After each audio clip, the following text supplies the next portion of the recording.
ఒకటవ అధ్యాయము క్షమించండి 4వ అధ్యాయము 1 కొరింథీయులు 4వ అధ్యాయము 20వ వచనం మనం కలిసి చదువుకుందామండి.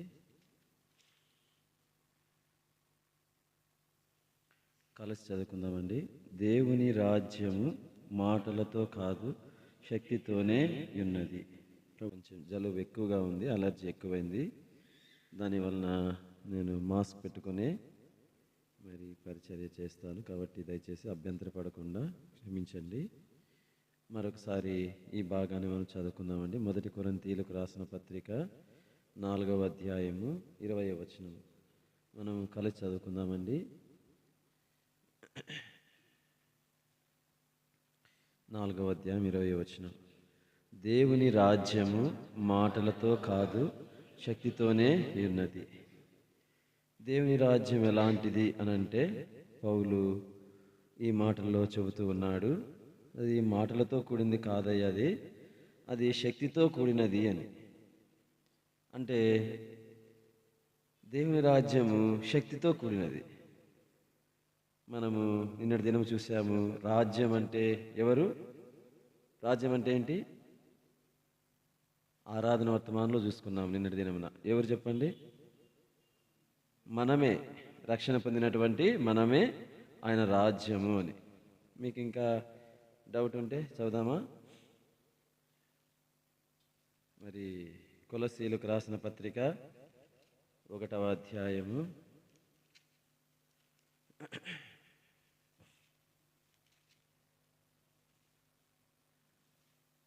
13వ వచనం కలిసి చదువుదామండి. 1:13 కలిసి చదువుదామండి. ఆయన మనలను అంధకార సంబంధమైన అధికారములో నుండి విడుదల చేసి తాను ప్రేమించిన తన కుమారుని యొక్క రాజ్య నివాసులనుగా చేసెను. కాబట్టి దేవుని మనలను కుమారుని యొక్క రాజ్య నివాసులనుగా చేశాడు అని. మనం అంతేకాదు, చూడండి, ప్రకటన గ్రంథము 1వ అధ్యాయము. ఇది అపోస్తులైనటువంటి యోహాను ఈ విధంగా రాస్తూ ఉన్నాడు. చూడండి, 1:6 కలిసి చదువుదామండి. 1:6 కలిసి చదువుదామండి. మనలను ప్రేమించుచు తన రక్తం వలన మన పాపముల నుండి మనల్ని విడిపించిన వానికి మహిమయు ప్రభావమును యుగ యుగములు కలుగునుగాక. ఆమేన్. ఆయన మనలను తన తండ్రియగు దేవునికి ఒక రాజ్యముగాను యాజకులుగాను చేసింది. చూడండి, ఆయన మనలను తన తండ్రియగు దేవునికి ఒక రాజ్యముగాను యాజకులనుగాను చేసెను. ఒక రాజ్యముగాను చేసెను అంటే, చేసెను అంటే ఆల్రెడీ జరిగిపోయిందా? ఇంకా జరగలేదా? ఆల్రెడీ జరిగిపోయిందన్నమాట. చేసెను అంటే ఆల్రెడీ చేసేసినాడు. ప్రకటన గ్రంథములో ఆయనకు ఇచ్చిన ప్రత్యక్షతలు ఇంకా కొన్ని జరిగినాయి, కొన్ని జరగబోయే ఉన్నాయి. అయితే ఇది ఇంట్రడక్షన్, ఆయన చెబుతున్నటువంటి ఇంట్రడక్షన్లో మనతో పోల్చుకొని ఆయన చెబుతా ఉన్నాడు అనమాట, చేసెను అని. ఇంకా అంటే భవిష్యత్తును గురించి ఇంకా ప్రవచించలేదు ఆయన. ప్రవచించక ముందే మరి ఇంట్రడక్షన్లోనే చెబుతూ వచ్చినాడు అనమాట. కాబట్టి మనం రాజ్యముగా చేయబడ్డాము. మరొక వచనం కూడా మనం చదువుకున్నాం. మరొకసారి చదువుదామండి. ప్రకటన గ్రంథము 5వ అధ్యాయం 9-10 వచనాలు కలిసి ఉన్నాయి. కలిసి చదువుదామండి. ఆ పెద్దలు, నీవు ఆ గ్రంథమును తీసుకొని దాని ముద్రను విప్పుటకు యోగ్యుడవు, నీవు వధింపబడిన వాడవై నీ రక్తమిచ్చి ప్రతి వంశంలోను ఆయా భాషలు మాట్లాడు వారిలోను ప్రతి ప్రజలోను ప్రతి జనములోను దేవుని కొరకు మనుషులను కొని మా దేవునికి వారిని ఒక రాజ్యముగాను యాజకులనుగాను చేసితివి. గమనించండి, ఒక రాజ్యముగాను యాజకులనుగాను చేసితివి అంటే ఆల్రెడీ చేసినాడా? ఇంకా చేయబోతాడా? చేశాడనమాట. కాబట్టి ఇది మరి ఆల్రెడీ చేసినట్లుగా మనం ఒకటవ అధ్యాయంలో మనం చూసాము.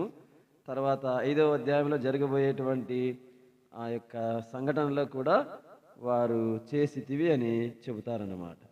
ఇది జరగబోయేటువంటిది ఇది.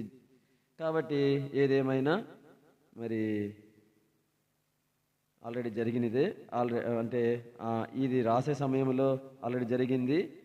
ఇది అనుభవంలో, ఇది ప్రత్యక్షత కాదు, ఇది అనుభవంలో ఆ తర్వాత జరిగేవన్నీ కూడా మరి జరగబోయే సంగతులను వెల్లడి చేస్తూ వచ్చినాడు.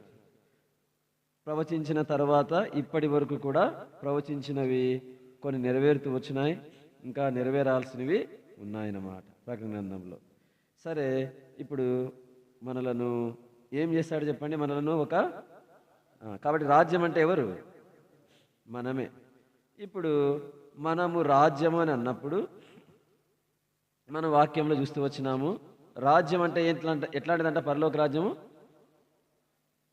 మాటలతో కాదు, అది శక్తితో కూడినది. అంటే మనం అందరి యొక్క శక్తి అన్నమాట. ఎక్కడ శక్తిని మనం ఉపయోగిస్తున్నాము? మనము అంటే ఒక రోజు వస్తుంది, అది ప్రత్యక్షపరచబడినప్పుడు మన శక్తి అంతా బయలుపరచబడుతుంది అన్నమాట. దేవుడు కూడా ప్రస్తుతము శక్తిని ఉపయోగిస్తూ ఉన్నాడు, అది తన రాజ్యంలో ఉపయోగిస్తూ ఉన్నాడు. తన రాజ్యముగా చేయబడినటువంటి మనలో తన శక్తిని ఉపయోగిస్తూ ఉన్నాడు. ఆ శక్తిని మనం అనుభవిస్తూ ఉన్నామన్నమాట. చూడండి, కాబట్టి ఒక రోజు వచ్చినప్పుడు ఆ శక్తిని మనము ఎంత ఉపయోగించినామో అంత ప్రతిఫలం పొందబోతున్నాం. సరే, ఈ రాజ్యంలో మనము చూస్తూ వచ్చినాము, పరలోక రాజ్యంలో ఎవరెవరు ఉన్నారంట? నిన్న రాత్రి చూసినాం. ఎవరెవరు ఉన్నారంట? నిన్నే అయిపోయిందంటారా? చెప్పండి, గట్టిగా చెప్పాలా?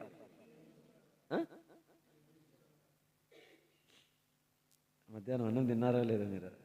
ఏమి?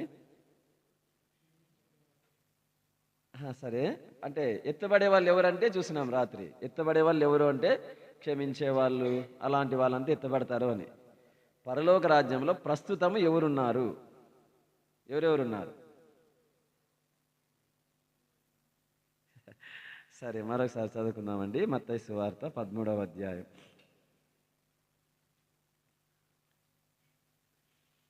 24-25 వచనాలు కలిసి చదువుదామండి. 24-25 వచనాలు. ఆయన మరి ఒక ఉపమానము, 13వ అధ్యాయం మత్తయి సువార్త 13వ అధ్యాయం 24-25 వచనాలు. మరియు ఆయన మరి ఒక ఉపమానం వారితో చెప్పెను, ఏమనగా పరలోక రాజ్యము తన పొలంలో మంచి విత్తనములు విత్తిన ఒక మనుషుని పోలి ఉన్నది. మనుషులు నిద్రించుండగా అతని శత్రువు వచ్చి గోధుమల మధ్యను గురుగులు విత్తిపోయెను. ఎవరున్నారు మన మధ్య? శత్రువు ఉన్నాడా? గురుగులు ఉన్నాయి. 29వ వచనం కూడా కలిసి చదువుదాము. 29వ వచనం కూడా. అందుకతడు, వద్దు, గురుగులను పెరుగుచుండగా వాటితో కూడా ఒకవేళ గోధుమలను పెళ్ళగింతురు. 30 కూడా, కోత కాలము వరకు రెండింటినీ కలిపి ఎదగనీయుడి. చూడండి, కోత కాలం వరకు రెండింటినీ. ఈ రెండు అంటే ఏవేవి? గోధుమలు, గురుగులు. దాని అర్థం చెప్తా ఉన్నాడు. చూడండి కిందన మరి 41వ వచనం కలిసి చదువుదామండి, లేదంటే 38వ వచనం కలిసి చదువుదాను. 38వ వచనం. గురుగులు అంటే ఎవరు? మంచి విత్తనాలు అంటే ఎవరు? కలిసి చదువుదామండి. 38. పొలము లోకము, మంచి విత్తనములు రాజ్య సంబంధులు, గురుగులు దుష్టుని సంబంధులు. ఎవరు గురుగులు అంటే? ఎక్కడున్నారు వాళ్ళు? పరలోక రాజ్యంలోనే ఉన్నారు. అంటే ప్రస్తుతం ఉన్నటువంటి రహస్య పరలోక రాజ్యంలో వాళ్ళు ఉన్నారు. ఒక రోజు వస్తుంది, ప్రభు ఏం చేస్తాడంటే, 41వ వచనం కలిసి చదువుదామండి. 41వ వచనం, లేదంటే 39 కూడా కలిసి చదువుదాం. 39. వాటిని విత్తిన శత్రువు అపవాది, కోత యుగ సమాప్తి, కోత కోయువారు దేవదూతలు, గురుగులు ఏలాగూ కూర్చబడి అగ్నిలో కాల్చివేయబడినో అలాగే యుగ సమాప్తి యందు జరుగును. అదేవిధంగా 41 కలిసి చదువుదామండి. 41. మనుష్య కుమారుడు తన దూతలను పంపును, వారు ఆయన రాజ్యములో నుండి ఆటంకములకు సకలమైన దుర్నీతి పరులను సమకూర్చి అగ్నిగుండములో. కాబట్టి పరలోక రాజ్యంలో ఎవరెవరు ఉన్నారు? దుష్టులు ఉన్నారు, మంచి వాళ్ళు ఉన్నారు. అంటే దుష్టులు ఉన్నారు, ప్రభువునందు విశ్వాసం ఉంచిన వాళ్ళు ఉన్నారు పరలోక రాజ్యంలో. చూడండి, ఇంకా మనకు 47వ వచనం కలిసి చదువుదామండి. 47 నుంచి 50 వరకు మార్చి చదువుదామండి. మరియు పరలోక రాజ్యము సముద్రములో వేయబడి నానా విధములైన చేపలను పట్టిన వలను పోలి ఉన్నది. 48 చదవండి. 48.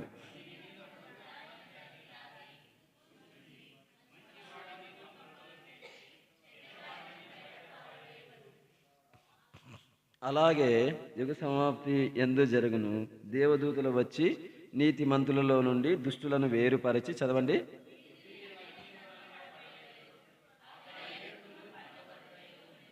గమనించండి 49లో, యుగ సమాప్తి యందు జరుగును, దేవదూతలు వచ్చి నీతిమంతులలో నుండి దుష్టులను వేరుపరచి వారిని ఏం చేస్తారంటే 50 వచనంలో అగ్నిగుండంలో పడవేస్తారు. అంటే పరలోక రాజ్యం అనేటువంటి వలలో, సువార్త అనే వలలో అందరూ చేరి ఉన్నారు, కానీ దేవుడు ఏం చేస్తాడంటే రెండింటిని ఎదగనిస్తాడు, ఒకరోజు వేరు చేస్తాడు. చూడండి, మనము గమనిస్తూ వచ్చినట్లయితే వేరు చేయుట అనేది దేవుడు మూడు పద్ధతులను వాడతాడు అని మనం చూసాము. ఒక పద్ధతి ఏంటి అంటే, చెప్పండి, రాత్రి చూసుకున్నాం. ఒక పద్ధతి ఏంటి? ఎట్లు వేరు చేస్తాడు దేవుడు? అక్క, మధ్యాకాశానికి వచ్చినప్పుడు, సంఘం ఎత్తబడినప్పుడు ఒక పద్ధతి వేరు చేసే పద్ధతి అన్నమాట. పరలోక రాజ్యానికి చెందిన వాళ్ళు మాత్రమే ఎత్తబడతారు, పరలోక రాజ్యానికి చెందని వారు విడవబడతారు. ఇది ఒక పద్ధతి అన్నమాట, దేవుడు వేరు చేసే పద్ధతి. దుష్టులను నీతిమంతులను వేరు చేసే పద్ధతి అన్నమాట. పద్ధతిలో ఒక పద్ధతి. కాబట్టి పరలోక రాజ్యంలో ఉన్నటువంటి దేవుని పిల్లలను ప్రభు మధ్యాకాశానికి వచ్చినప్పుడు ఆయన నామందు విశ్వాసం ఉంచిన వాళ్ళు మాత్రమే, అనగా పరలోక రాజ్యానికి సంబంధించిన వాళ్ళు మాత్రమే ఎత్తబడతారు. మిగిలిన వాళ్ళు, నటించే వాళ్ళు, గురుగులుగా ఉన్నవాళ్ళు, మరి సకలమైనటువంటి ఆటంకంలో కలిగించే వాళ్ళు, ఇక్కడ చదువుతాం కదా మనము 41వ వచనంలో, ఆటంకంలో కలిగించే వాళ్ళందరూ కూడా ఏమవుతారంటే విడవబడతారు. మనం ఎంతకాలమైనా కొన్నిసార్లు గురుగులుగా ఉంటూ నటించొచ్చేమో కానీ ఆ ఎత్తబడుట అనేటువంటి ఆ దేవుని కార్యములో నటించలేదు. ఎందుకంటే అది ఎట్లాంటిదంటే శక్తితో కూడినది. ఎట్లాంటి చెప్పండి అది? ఎంత శక్తి అంటే కనురెప్పపాటు కాలంలో కొన్ని కోట్ల కిలోమీటర్ల దూరం అన్నమాట. ప్రభు మధ్యాకాశానికి వచ్చినప్పుడు ఎన్ని కిలోమీటర్లు మనము అంచనా వేయలేం. ప్రభువుకి మనకు మధ్యలో ఎన్ని లక్షల కిలోమీటర్ల దూరం ఉంటుందో, ఎన్ని వేల కిలోమీటర్ల దూరం ఉంటుందో ప్రభువుకి మనకు తెలియదు. ఎక్కడికి వచ్చినప్పుడు చెప్పండి? మధ్యాకాశానికి వచ్చినప్పుడు. చూడండి, అంత దూర ప్రయాణము రెప్పపాటు కాలంలో వెళ్ళిపోతాం. ఎంత కాలానికి? కనురెప్పు మూసి ఇట్లా తెరవడానికి ఒక 5 నిమిషాలు పడుతుందక్క? 5 నిమిషాలు పడుతుందా? 5 నిమిషాలు కూడా కాదు, ఒక సెకండ్ కంటే తక్కువ అన్నమాట. అంత స్పీడ్గా మనం వెళ్ళిపోతామంటే అర్థం ఏంటంటే పరలోక రాజ్యము శక్తితో కూడినది. కాబట్టి ప్రభు ఉపయోగించే ఒక శక్తి ఏంటంటే, మనము పరలోక రాజ్యం శక్తితో కూడినది. మనం ఎత్తబడే సమయంలో ఎంత స్పీడు చూడండి, అంత స్పీడు రాకెట్లు, అంత స్పీడు ఉపగ్రహాలు, లేదంటే అంత స్పీడు విమానాలు ఎవరైనా కనిపెట్టినారా? కనిపెట్టలేదు. ఇక్కడ పోవాలంటే, అమెరికాకు పోవాలంటేనే కొన్ని వందల కిలోమీటర్లు ఉన్న చోటుకి పోవాలంటేనే రోజులు పట్టేటువంటి పరిస్థితులు ఉన్నాయి. వేల కిలోమీటర్లు పోవాలంటే చూడండి. అట్లాంటిది పైకి వెళ్ళాలంటే మరి రెప్పపాటు కాలంలో పోయేంత స్పీడు, అంత శక్తి ఎట్లా వస్తుందంటే పరలోక రాజ్యంలో మనం నివసిస్తుండగా ఆయా పరిస్థితుల ద్వారా మనల్ని దేవుడి శక్తితో నింపుతూ వస్తాడనమాట. అది మనకు సమయం చూడడానికి టైం లేదు ఇప్పుడు. కాబట్టి దేవుడు వేరు చేసేటువంటి పద్ధతి ప్రభు యొక్క రెండవ రాకడలో, అంటే మధ్యాకాశానికి వచ్చినప్పుడు, భూమి మీదకి వచ్చినప్పుడు కాదు, ఆ మధ్యాకాశానికి వచ్చినప్పుడు ఎత్తబడుట అనేటిది మొట్టమొదటిగా దేవుడు వేరు చేసేటువంటి పద్ధతి అన్నమాట. రెండవదిగా చూడండి, ఎట్లు దేవుడు వేరు చేస్తాడు అంటే, ప్రకటన గ్రంథము బాగా గుర్తుపెట్టుకోండి, దయచేసి గుర్తుపెట్టుకుందామండి. ఎట్లు దేవుడు పరలోక రాజ్యంలో నుండి దుష్టులను నీతిమంతులను వేరు చేస్తాడంటే ఆయన వాడే మొదటి పద్ధతి ఎత్తబడుట, సంఘం ఎత్తబడుట అన్నమాట. అప్పుడు నటించేటువంటి వాళ్ళకి శక్తి లోపల ఉండదు, ఇట్లన్నా కూడా ఏమి ఎగిరలేరు. కాబట్టి వాళ్ళు ఏమవుతారంటే వాళ్ళు విడవబడతారు. వాళ్ళు ఏమాత్రం శక్తి లేని వారికి ఇక్కడే ఉండిపోతారన్నమాట. కానీ ఆ శక్తి కలిగినటువంటి నిజంగా పరలోక రాజ్య పౌరులు ఏమవుతారంటే వాళ్ళు ఎత్తబడతారన్నమాట. చూడండి, ప్రకటన గ్రంథము రెండవదిగా దేవుడు ఉపయోగించేటువంటి మరొకటి 17వ అధ్యాయం. ప్రకటన గ్రంథము 17వ అధ్యాయము 14వ వచనము కలిసి చదువుదామండి. 14వ వచనము కలిసి చదువుదామండి. 14వ వచనం కలిసి చదువుదామండి. వీరు గొర్రె పిల్లతో యుద్ధము చేతురు గాని గొర్రె పిల్ల ప్రభువులకు ప్రభువును రాజులకు రాజునై ఉన్నందునను తనతో కూడా ఉండిన వారు, పిలువబడిన వారై, ఏర్పరచబడిన వారై, నమ్మకమైన వారై ఉన్నందునను ఆయన ఆ రాజులను జయించును. రెండవదిగా దేవుడు యుద్ధము ద్వారా విభజిస్తాడన్నమాట. యుద్ధము ద్వారా తన ప్రజలెవరో, తన ప్రజలు కాని వారెవరో ఆయన యుద్ధము ద్వారా వేరు చేస్తాడన్నమాట. చూడండి, ఆ యుద్ధములో కూడా దేవుడు తన శక్తిని ఉపయోగించాల్సి వస్తుందన్నమాట. ఆ శక్తిని ఉపయోగించి దేవుడు ఏం చేస్తాడంటే ఆ శక్తి ద్వారా మరి యుద్ధము చేస్తాడు. ఆయనతో పాటు యుద్ధం చేసే వాళ్ళు ఇంకా ఎవరెవరు ఉంటారంటే, మనం ఇక్కడ చదివినట్లయితే ఎవరెవరు ఉంటారు చెప్పండి? ఆయనతో కూడా ఆయన గెలవడానికి కారణం ఎవరెవరు అంటే చెప్పండి. ఒకటి పిలువబడిన వారు, రెండవది ఏర్పరచబడిన వారు, మూడవది నమ్మకమైన వారు. ఈ ముగ్గురు ప్రభుతో కూడా ఉండి ప్రభుతో కూడా యుద్ధం చేస్తారు. వాళ్ళు చూడండి, పిలువబడిన వారు పిలుపుకు లోబడిన వాళ్ళు అన్నమాట. పిలువబడి కూడా కొంతమంది పిలుపును తృణీకరించిన వాళ్ళు ఉన్నారు. ఆ పిలుపుకు లోబడిన వాళ్ళు కొంతమందే ఉంటారు. పిలువబడిన వారిలో కూడా, పిలుపుకు లోబడిన వారిలో కూడా మళ్ళా కొంతమంది ఏంటంటే, పిలువబడిన వారు అనేకులు, ఏర్పరచబడిన వారు కొందరే. ఆ పిలువబడిన వారిలో కూడా మళ్ళా దేవుడు ఫిల్టర్ చేసి ఆ పిలువబడిన వారిలో ఏర్పరచబడిన వారిని మరొక గుంపుగా దేవుడు ఏర్పాటు చేస్తాడు. ఆ ఏర్పరచబడిన వారిలో కూడా ఇంకా నమ్మకమైన వాళ్ళు ఎవరైతే ఉంటారో ఆ నమ్మకమైన వారు ఈ మూడు గుంపులు కలిసి ఆయన ప్రభువుతో కూడా ఉండి ఆయన శత్రువులతో యుద్ధం చేస్తారు. అప్పుడు ఏమవుతుందంటే, అప్పుడు వారికి ఉన్న శక్తిని వాళ్ళు మాత్రం ఉపయోగించగలరు. ప్రభు తన శక్తిని ఉపయోగించి యుద్ధం చేయగలడు.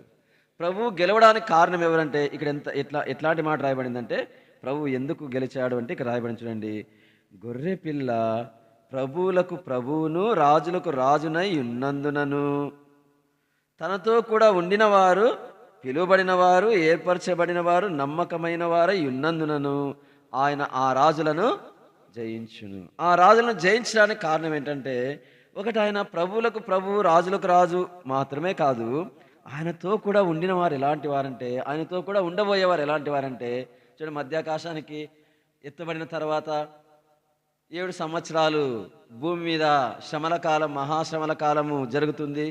ఆ తర్వాత ఆయన పరలోకం నుండి తన వారిని వెంట పెట్టుకొని మళ్ళా వస్తాడు భూమి మీదకి. అప్పుడు ఈ యుద్ధం జరుగుతుంది. ఆ యుద్ధం జరిగినప్పుడే ఏమవుతుందంటే, మరొకసారి దేవుడు వేరు చేసేవారుగా ఉంటారు.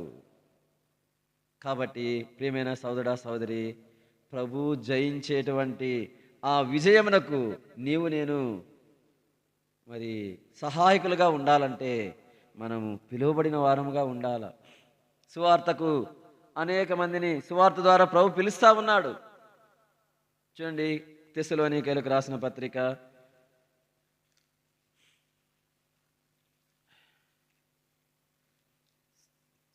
తెస్సలోనికైలకు రాసిన 2వ పత్రిక 2వ అధ్యాయము 14వ వచనం చదవండి దయచేసి.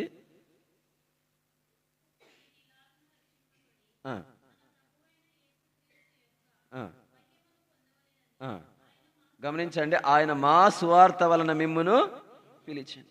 ఎంతో మందికి సువార్త ప్రకటించబడతా ఉంది. సువార్త ప్రకటించబడతా ఉంటే అందరూ పిలుపుకు లోబడుతున్నారంటే లేదు. మన సంఘంగా సువార్తకు వెళితే ఎంతో సువార్త చేస్తాం. ఒక 4 సెంటర్లు 5 సెంటర్లు అంటే ఊరంతా ఒకసారి కవర్ చేస్తాము. ఒక్కోసారి ఒక్కొక్క దినమే సువార్తను ఏర్పాటు చేసుకుంటే దాదాపు 7-8 ఊర్లు మనం సువార్త చేస్తాము. ఎన్ని కరపత్రాలు పంచుతాం, ఎన్ని పుస్తకాలు అమ్ముతాము, ఎన్ని పుస్తకాలు ఇస్తాము, ఎంతగా మైక్లో చెబుతాము, ఎంత బతిమలాడి చెబుతాము, ఎంత ప్రేమతో చెబుతాము. అయితే అందరూ పిలువబడినప్పటికీ వాళ్ళు పిలుపుకు లోబడి వస్తారంటే రారు. కొందరే వస్తారు, శేషమే వస్తారు.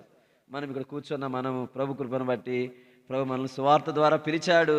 సువార్త ద్వారా పిలుచుడు ద్వారా మనము వచ్చాము, పిలుపుకు లోబడ్డాము. సువార్త అనే పిలుపుకు మాత్రమే కాదు, ఆ పిలుపులో కూడా మళ్ళా సేవా పిలుపు ఉన్నవారు కూడా పిలుపుకు విధేయ చూపి వాళ్ళు కూడా పిలువబడిన వారే.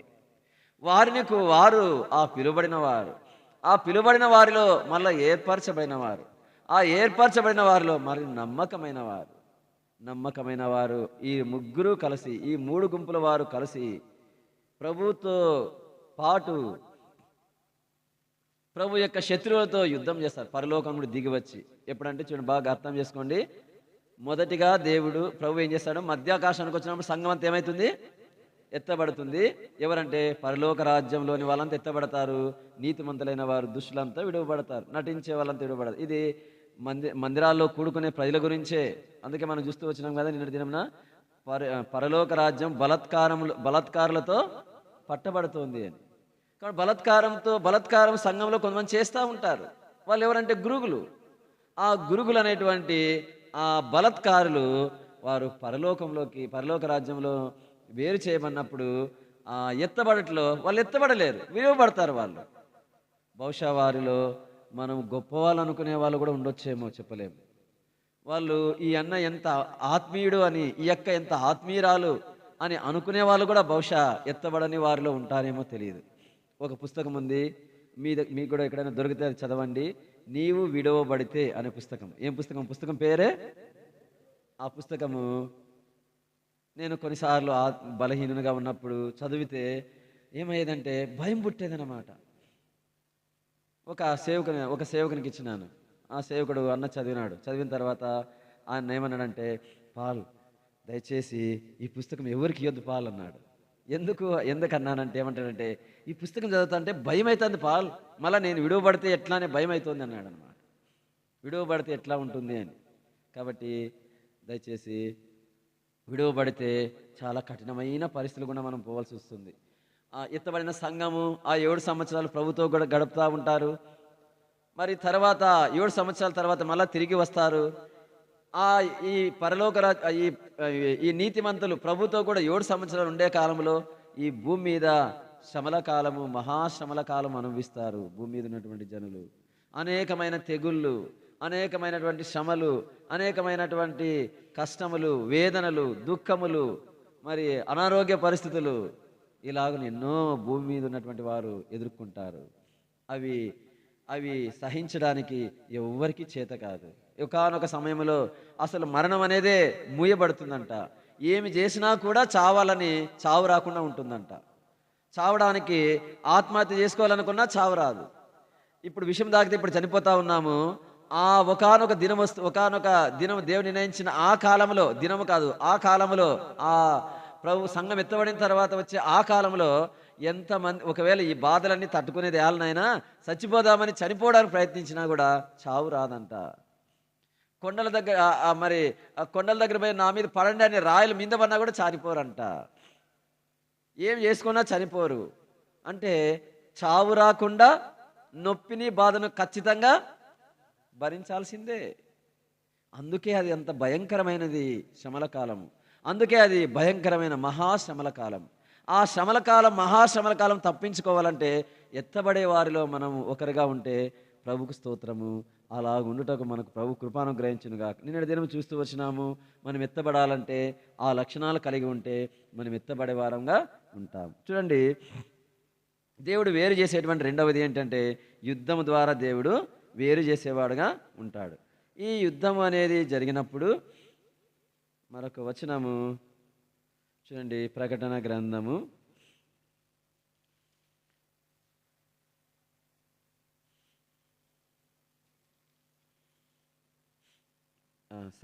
తర్వాత చూద్దాం. చూడండి, తర్వాత చూద్దామండి.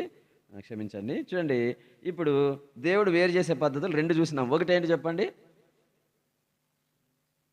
ఒకటేంటి? ఎట్లా వేరు చేస్తాడు దేవుడు? పరలోక రాజ్యం నుండి నీతిమంతులను, దుష్టులను ఎట్లా వేరు చేస్తాడు చెప్పండి. డౌట్ ఏం పట్టవద్దండి. కరెక్టో తప్పో చెప్పండి, పర్లేదు. ఎట్లా ఎట్లా ఎట్లా ఎట్లా వేరు చేస్తాడు? ఎత్తబడుట ద్వారా. ఒకటి ఏం చెప్పండి? ఎత్తబడుట ద్వారా దుష్టులు ఇక్కడే విడవబడతారు. పరలోక రాజ్యం నివాసులు ఏం చేస్తారు? ఇది ఒక పద్ధతి. రెండవ పద్ధతి ఏంటంటే మళ్ళా పరలోక రాజ్యంలో ఉన్న వారిని తీసుకొస్తాడు. ఆ 7 ఏండ్ల శ్రమల కాలంలో కూడా మరి సువార్త ప్రకటించడానికి ఉండదు. ఎందుకంటే సువార్త ప్రకటించే వాళ్ళంతా ఎక్కడ ఉంటారు? పరలోకంలో పోయి ఉంటారు. ఇక్కడ సువార్త ప్రకటించే వాళ్ళు ఉండరు. నటించే వాళ్ళు ఏం సువార్త ప్రకటిస్తారు? ఏం ప్రకటించలేరు. వాళ్ళు విడువబడిన గురుగులు, రక్షణ మారుమనసు లేనటువంటి వారు. చూడండి, ప్రకటించలేరు. కాబట్టి దేవదూతలే సువార్త ప్రకటిస్తారన్నమాట. దేవదూతలే సువార్త ప్రకటిస్తారు ఆ శ్రమల కాలంలో. ఇప్పుడు ఆ సువార్తను విని కొంతమంది రక్షణ పొందింటారన్నమాట. అప్పుడు అలాంటి వారు కొంతమంది ఉంటారు. అప్పుడు ఆయన యుద్ధం చేసేసిన తర్వాత అలాగూ ఆయన వేరు చేసేవాడుగా ఉంటాడు. తర్వాత చూడండి రెండవది ఇది. మూడవది ఏంటంటే, మూడవ పద్ధతి ఆయన ఉపయోగించే పద్ధతి తీర్పు అన్నమాట. ఏం చెప్పండి అది? తీర్పు.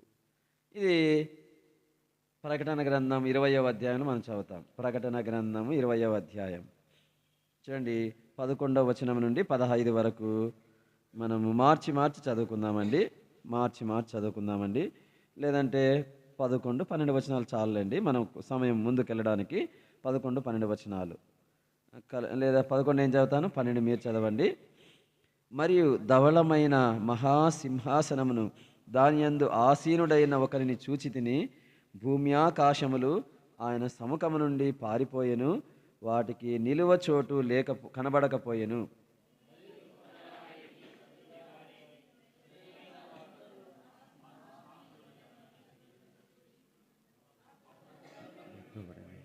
మరియు జీవ గ్రంథం అని వేరొక గ్రంథం ఇవ్వబడెను.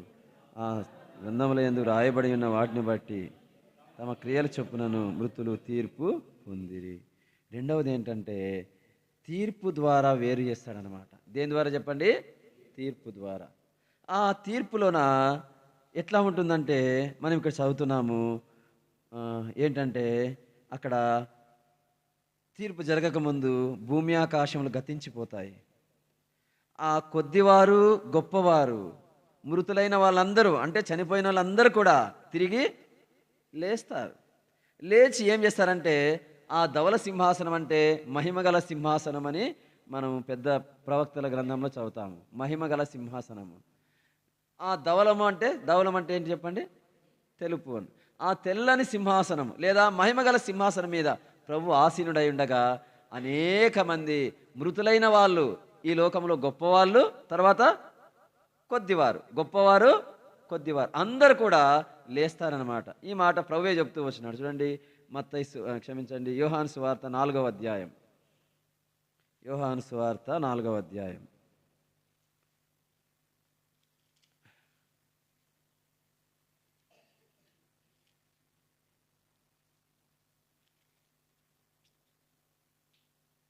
క్షమించండి, 5వ అధ్యాయం. యోహాను సువార్త 5వ అధ్యాయం 28, 29 వచనాలు కలిసి చదువుదామండి. 28, 29 వచనాలు.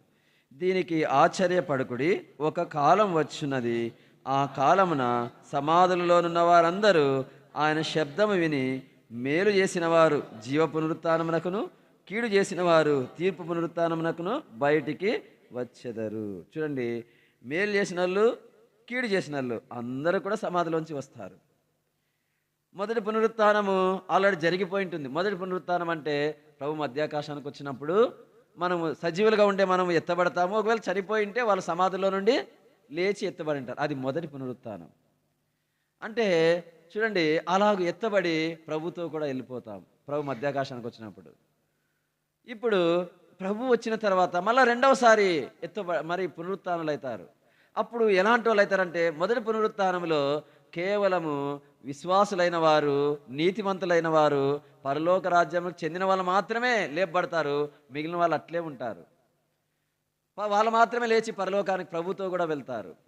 చూడండి, మళ్ళా ప్రభు తిరిగి వచ్చిన తర్వాత, యుద్ధం తర్వాత మరలా పునరుత్థానం ఉంటుంది. ఆ పునరుత్థానంలో విశ్వాసులు లేపబడతారు, అవిశ్వాసులు లేపబడతారు. విశ్వాసులు అవిశ్వాసులు అందరూ లేపబడతారు. అంటే నీతిమంతులు దుష్టులు అందరూ లేపబడతారు.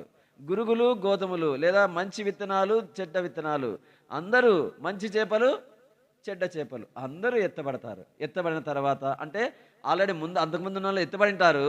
ఈ శ్రమల కాలంలో ఉన్నటువంటి వాళ్ళు ఎత్తబడతారు. ఎత్తబడిన తర్వాత అప్పుడు జరిగే సంఘటనే మనము ఈ ప్రకటన గ్రంథంలో చదివినటువంటి భాగం, 20వ అధ్యాయంలో మనం చదివిన భాగం అన్నమాట. అప్పుడు ఏమవుతారంటే 12వ వచనము కలిసి చదువుదామండి. 20, 12 కలిసి చదువుకుందాం. మరియు గొప్పవారేమి కొద్దివారేమి మృతులైన వారందరూ ఆ సింహాసనం ఎదుట నిలబడినుట. చూడండి, కొద్దివారు గొప్పవారు అందరూ కూడా, మృతులైన వాళ్ళందరూ కూడా ఆ సింహాసనం ఎదుట నిలబడతారు. ప్రభు ఎదుట నిలబడతారు. పెద్దోడు నేనెందుకు నిలబడాలంటే, లేదు నువ్వు నిలబడాల్సిందే. నేను గొప్పవాణ్ణి అంటే, లేదు గొప్పవారే కావచ్చు, నిలబడాల్సిందే. నేను అల్పుడను, కొద్దివారిని, కొద్దివారైనా సరే నిలబడాల్సిందే. మృతులైన వారందరూ నిలబడతారు. అప్పుడు ఏమవుతాయంటే అప్పుడు గ్రంథములు విప్పబడతాయి. గ్రంథములు విప్పబడినప్పుడు ఆ గ్రంథములో నాతో పలకండి, ఆ గ్రంథముల యందు వ్రాయబడి ఉన్న వాటిని బట్టి తమ క్రియల చొప్పున మృతులు తీర్పు పొందిరి. కాబట్టి అప్పుడు తీర్పు ఎలా ఉంటుందంటే గ్రంథాల్లో ప్రభు రాస్తూ ఉన్నాడు. నీ గురించి నా గురించి అన్నీ రాసుకుంటా ఉన్నాడు దేవుడు. అది ఇప్పుడు కనబడదు, మన కంటికి కనిపిస్తుందంటే కనిపించదు. మనం అనుకోవచ్చు ఇంతమంది వ్యక్తుల యొక్క చరిత్ర ప్రభు దగ్గర ఎట్లా ఉందో, ఎట్లా రాసుకుంటున్నాడో అనేటువంటి డౌట్ మనకు ఉండొచ్చేమో. కానీ అవి రోజులు గడిచే కొద్దీ మనకు అర్థమవుతూ ఉంటుంది అనమాట. ఎందుకంటే ఇప్పటికే మనకు తెలుసు ప్రపంచంలో ఉన్నటువంటి ఉదాహరణకి మన రాష్ట్రంలో ఉన్నటువంటి ప్రజలందరి డేటా ఆంధ్రప్రదేశ్ గవర్నమెంట్ దగ్గర ఉందా లేదా? ఉంది. దేశంలోని ప్రజలందరి వివరాలు మన దేశ ప్రభుత్వం దగ్గర ఉన్నాయా లేవా? ఉన్నాయి. అట్లనే అనేక సంగతులు, అనేక విషయాలు మనకు తెలియకుండానే మన సెల్ ఫోన్లు సామాన్యమైనవి కాదు. మనం మాట్లాడే మాటలు కూడా రికార్డు చేస్తుంది. ఏది రికార్డింగ్ ఒత్తితే కాదు, రికార్డు ఒత్తకపోయినా కూడా గూగుల్ వాళ్ళు ఆల్రెడీ మన మాటలని వింటూ ఉంటారు, మనం చేసేవని చూస్తూ ఉంటారు. మనకు తెలియదు అది. అంటే ఇది ఈ లోకంలో జరుగుతుంది, ఇప్పుడు ప్రస్తుతం జరుగుతుంది. అంటే మనిషికే ఇంత జ్ఞానం ఉంటే ఈ మనిషిని సృష్టించిన ఆ దేవునికి ఎంత జ్ఞానం ఉంటుంది. కాబట్టి తప్పనిసరిగా ప్రతి మాట రికార్డు చేయబడుతుంది, ప్రతి చర్యలు రికార్డు చేయబడతాయి, ప్రతి క్రియలు ప్రభు దగ్గర రికార్డు చేయబడుతూ ఉన్నాయి. ఈ రికార్డు చేయబడినటువంటి వీటిని బట్టి ఒకరోజు గ్రంథాలు విప్పబడతాయి, వాటికి ప్రతిఫలముగా తీర్పు పొందుతారన్నమాట. అప్పుడు ఏమవుతుందంటే ఎవని పేరైనను, చదువుదామండి 15వ వచనము లేదా 14, 15 వచనాలు కలిసి చదువుదామండి. మరణమును మృతుల లోకమును అగ్నిగుండములో పడవేయబడెను. ఈ అగ్నిగుండము రెండవ మరణము. ఎవని పేరైనను జీవగ్రంథమందు వ్రాయబడినట్టు కనబడని ఎడల వాడు అగ్నిగుండములో పడివేయబడను. ఎవరి పేరైతే జీవగ్రంథమందు ఉండదో వాడు అగ్నిగుండంలో పడివేయబడతాడు. వాడే దుష్టుడు, వాని పేరు ముందు నుంచి లేదు, వాడు నటిస్తూ వచ్చినాడు, గురుగులుగా పెరుగుతూ వచ్చినాడు. ప్రభు ఓపిక, సహనము, దీర్ఘశాంతం గలవాడు కాబట్టి లేదు, రెండింటినీ కలిసి ఎదుగనీయుడి. ఇది ఎంతవరకు అంటే యుగ సమాప్తి వరకు ఎదగనీయుడు అని ప్రభు ఊరికే ఉన్నాడు. ఒక సమయం వచ్చింది, ప్రభు తీర్పు తీర్చి ఆ దుష్టులను నిత్యాగ్నిలోకి వేస్తాడు. ప్రియమైన ఓ అన్నా ఓ అక్క, ప్రభు రాజ్యంలో చేర్చబడినటువంటి దేవుని బిడ్డగా ఉంటే ప్రభు స్తోత్రము. ఒకవేళ ఇంకా నువ్వు చేర్చబడకుండానే నటిస్తూ నీవు సంఘంలో జీవిస్తున్నావేమో, నిన్ను ఇన్ని సంవత్సరాలైన చర్చికి పోబట్టి మళ్ళీ మారుమనసు లేదంటే మళ్ళీ ఏమనుకుంటారో అని అంతరంగ లోపల రహస్య జీవితంలో మారుమనసు లేకుండానే జీవిస్తున్నావేమో, పాపములు క్షమించబడ్డాయి అనేటువంటి నిశ్చయిత లేకుండా జీవిస్తున్నావేమో. జాగ్రత్త, ఈ లోకం మనుషులు నటించి మోసం చేయొచ్చేమో కానీ ప్రభును మోసం చేయలేము. కాబట్టి ఆ తీర్పు రోజు గ్రంథములు విప్పబడతాయి, మొత్తం అన్నీ రికార్డు చేసినవన్నీ దేవుడు వినిపిస్తాడు. మన మాటలు చూడండి, మన మాటల గురించి మనము మత్తయి సువార్త చదువుతాము. మత్తయి సువార్త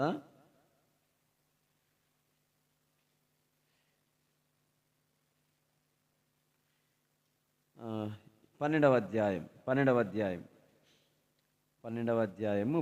వచనం కలిసి చదువుదామండి. 36వ వచనం 12, 36 కలిసి చదువుదామండి. నేను మీతో చెప్పునదేమనగా మనుషులు పలుకు వ్యర్థమైన ప్రతి మాటను గూర్చి విమర్శ దినమున లెక్క చెప్పవలసి ఉండును. ఎప్పుడు చెప్పాల్సి ఉంటుంది? దేని గురించి చెప్పాల్సి ఉంటుంది? ఎన్ని మాటల గురించి? ప్రతి మాట. అంటే అర్థం ఏంటి? విమర్శ దినము కొరకై ప్రతి మాట రికార్డు చేయబడుతుంది. ప్రతి మాటను దేవుడు ఎంట్రీ చేస్తూ ఉన్నాడు. మాటలన్నీ కూడా గాలి వినాలని అనుకోవద్దు. నేను రహస్యంగా పలానా అన్నతో పలానా అక్కతో నేను మాట్లాడిన మాటలు ఎవరికి తెలియదులే అనుకోవద్దు. చెడ్డగా మాట్లాడిన మాటలు ఎవరికి తెలియదులే అనుకోవద్దు. ఎవరి గురించిన ద్వేషముతో, ఎవరి గురించినటువంటి మరి కక్షతో, పగతో, లేకుంటే దుష్ట ఆలోచనలతో మనం రహస్యంగా ఎవరితో మాట్లాడుతున్నామో ఎవరికి తెలియదు అనుకోవద్దు. ప్రతి మాట రికార్డ్ చేయబడుతోంది. విమర్శ దినమున లెక్క అడుగుతాడు ప్రభు. కాబట్టి మనం జాగ్రత్త పడదాం. ప్రతి మాటకు లెక్క చెప్పాల్సి వస్తుంది. చూడండి, కీర్తనల గ్రంథము 56వ కీర్తన 56వ కీర్తన 8వ వచనం కలిసి చదువుదామండి. 56:8 కలిసి చదువుదామండి. 56వ కీర్తన 8వ చరణం. నా సంచారములను నీవు లెక్కించి ఉన్నావు, నా కన్నీళ్లు నీ బుడ్డిలో నుంచబడి ఉన్నవి, అవి నీ కవెలలో కనబడును గదా. చూడండి కింది మాట, అవి నీ కవెలలో. అవి అంటే ఏవి? అవి అంటే ఏవి? అవి అంటే పుస్తకాలా? అవి అంటే ఏవి? పైన ఉన్నాయి కదా. నా సంచారములు నీవు లెక్కించి, అంటే ఎక్కడ పోతున్నావో ప్రభు ఏం చేస్తున్నాడు? రికార్డు చేస్తా ఉన్నాడు. రెండవది, నా కన్నీళ్ళు నీ బుడ్డిలో, అంటే మనం కార్చే కన్నీళ్ళు కూడా ప్రభు లెక్క రాసుకుంటాను. అవి నీ కవిలలో కనబడను కదా. కవిలే అంటే ఏంది? అంటే పుస్తకంలో అన్నీ ఏం చేస్తున్నాడు? నోట్ చేస్తూ ఉన్నాడు. మన సంచారాలన్నీ, మన అడగలన్నీ నోట్ చేస్తూ ఉన్నాడు. ఎక్కడ పోతున్నావు? ఏం చేస్తూ ఉన్నావు? ఎవరికి తెలియకుండా రహస్యంగా ఏం చేస్తూ ఉన్నావు? ఎట్లాంటి జీవితం జీవిస్తున్నావు? ఎవరికి తెలియదులే అనుకోవద్దు. భర్తకు తెలియదులే అనుకోవద్దు. భార్యకు తెలియదులే అనుకోవద్దు. నా తల్లిదండ్రులకు తెలియదులే అనుకోవద్దు. ఎవరికి తెలియదు అనుకోవద్దు. నీ సంచారాలు ప్రభు రాస్తా ఉన్నాడు. నీ అడుగులన్నీ రాస్తా ఉన్నాడు. ఎక్కడ తిరుగుతున్నావో, ఏ సమయానికి ఎక్కడ పోయినావో, ఏ సమయానికి ఎక్కడ పోయి ఏం చేస్తా ఉన్నావో ప్రభు రాస్తూ ఉన్నాడు. జాగ్రత్త. ఇవి అంత మాత్రమే కాదు, ఇవి పుస్తకంలో రాయబడ్డాయి. ఒకరోజు తీర్పు సమయంలో గ్రంథములు విప్పబడినప్పుడు ఆ పుస్తకంలో ఈ రాయబడిన సంచారములు ప్రభు అడుగుతాడు. ప్రియమైన ఓ అన్న, ఓ అక్క, ఇంకా నీ రాస జీవితంలో మారు మనసు లేని విధంగా నీవు జీవిస్తూ ఉంటే ఈ రాత్రి ప్రభు నీతో మాట్లాడుతూ ఉన్నాడు. నీ జీవితము ఇలాగ రాస జీవితంలో తప్పిపోతా ఉన్నావు. నీ రహస్య జీవితంలో ఇలాగూ నీవు చేస్తూ ఉన్నావు. ఇలాగూ నువ్వు చేస్తూ ఉండగా అవన్నీ కూడా రాయబడుతూ ఉన్నాయి. కాబట్టి ఇకనైనా జాగ్రత్త పడమని హెచ్చరిస్తూ ఉన్నాడు. మారు మనసు లేకుండా జీవిస్తుంటే ఈ రాత్రి ప్రభు నీతో మాట్లాడుతూ ఉన్నాడు. నీ సంచారములన్నీ ప్రభు రాస్తా ఉన్నాడు. నువ్వు ఎక్కడ పోతా ఉన్నావు ప్రభువుకు తెలుసు. నీ తల్లిదండ్రులకు తెలియకపోవచ్చేమో కానీ మన ప్రభు ఖచ్చితంగా తెలుసు. అవి రాసి పెడతా ఉన్నాడు. అవి పుస్తకంలో రాసి పెడతా ఉన్నాడు. ఒకరోజు పుస్తకాన్ని దేవుడు ఓపెన్ చేస్తాడు. ఇప్పుడు కాదు, ధవల సింహాసనం తీర్పు సమయంలో దేవుడు ఓపెన్ చేస్తాడు. అప్పుడు వరుసగా అందరు నిలబడి ఉంటారు. అప్పుడు నీవు నేను కూడా క్షమించండి, ఆ ధవల సింహాసనం తీర్పులో ఈ అన్య జనులందరూ కూడా నిలబడి ఉంటారు. అంటే మారు మనసు లేని వాళ్ళందరూ నిలబడి ఉంటారు. అంతేకాదు, మరి అట్లు గ్రంథములు విప్పబడినప్పుడు మరి జీవ గ్రంథం అనే పేరులో ఎవరైతే పేర్లు ఉండవో వాళ్ళు నిత్య నరకం అగ్నిగుండంలో పడవేయబడతారు. రెండవది ఏంటంటే ఇక్కడ ఒకటి సంచారములు, రెండవది కన్నీళ్ళు. మన కన్నీళ్ళు కూడా దేవుడు లెక్క రాసుకుంటా ఉన్నాడు. అంటే అర్థం ఏంటి అంటే, నేను ఏడుస్తున్నాను, నా కన్నీళ్ళు రాలాయి. ఆ కన్నీళ్ళు ఎవరు పట్టుకుంటారు? ఎవరు పట్టుకోరు. ఆ కన్నీళ్ళు ప్రభు రాసుకుంటా ఉన్నాడు. అయితే ఏంటి అంటే, ఆ కన్నీళ్ళు రావడానికి కారకులు ఎవరో ప్రభువుకు తెలుసు. నీవు కన్నీళ్లు కార్స్తా ఉన్నావు. ఆ బాధ, ఆ శ్రమ, నొప్పి తట్టుకోలేక, ఆ ఇబ్బందిని ఎదుర్కోలేక నిస్సహాయంగా నువ్వు కన్నీళ్లు కారుస్తుండొచ్చు. నీ కన్నీళ్లను ప్రభు రాసుకుంటా ఉన్నాడు. ఆ కన్నీళ్ళకు కారణమైన వాళ్ళను కూడా ప్రభు వదిలిపెట్టుడు సుమా. అందుకోసమే మన జీవితంలో మనలను బట్టి ఇతరులు కన్నీళ్లు కార్చడానికి ఎప్పుడు కారకులు కాకూడదు. మనం ఒకవేళ నువ్వు సహాయం చేయకున్నా పర్వాలేదు, సహాయం చేస్తే మంచిది, సహాయం చేయకున్నా పర్వాలేదండి, ఇతరులు కన్నీళ్లు కార్చడానికి మనం కారణం కాకూడదు. ఎవరైనా కావచ్చు, అవతల అల్పులే కావచ్చు, అంత పెద్ద వాళ్ళకి అంత పలుకుబడి ఉండిన వాళ్ళు కాకపోవచ్చు, వాళ్ళు చదువురాని వాళ్ళే కావచ్చు, వాళ్ళు పేదవాళ్ళే కావచ్చు. వాళ్ళ కన్నీళ్లకు మనం కారణం కాకూడదు. అందుకే మనం జాగ్రత్తగా జీవిద్దాం. ఎందుకంటే అన్ని పుస్తకంలో రాసుకుంటా ఉన్నాడు దేవుడు. రాసుకుంటానంటే ఇట్లాంటి పుస్తకాలు ఉండకపోవచ్చు. ఇప్పుడు కంప్యూటర్లో ఫైల్ ఓపెన్ చేసి పుస్తకాలు ఎట్లయితే తీస్తారో ప్రభు బహుశా పీడిఎఫ్లు వచ్చినాయి. ఇది ఇంతకుముందు చదివిన వాళ్ళకి, అంటే కొన్ని ఒక 30 సంవత్సరాల క్రితం చదివిన వాళ్ళకి ఇవి అర్థం కాకుండవచ్చు, మామూలు పుస్తకాలు అనుకొని ఉండవచ్చు. ఇప్పుడున్న జనరేషన్లో మనకు బాగా తెలుసు, ఫైళ్ళు ఉన్నాయి కదా, సెల్ ఫోన్ అందరూ వాడుతూ ఉన్నాము. ఫైల్ మేనేజర్ ఓపెన్ చేస్తే ఫైల్లో చూస్తాము. మరి కొన్ని పుస్తకాలు కూడా పీడిఎఫ్లో చూస్తూ ఉంటాము. అది ఎంతో దాదాపు 5,000 పేజీలు కలిగిన పుస్తకమైనా సరే ఎంత 100 MBలో లేదా 200 MBలో సెల్లో కనిపిస్తుంది, లేదా మరి సిస్టంలో చూస్తాము, లేదా ల్యాప్టాప్లో చూస్తాము. అంటే ఆ పుస్తకం అన్ని పేజీలు జస్ట్ 200 MBలోనే.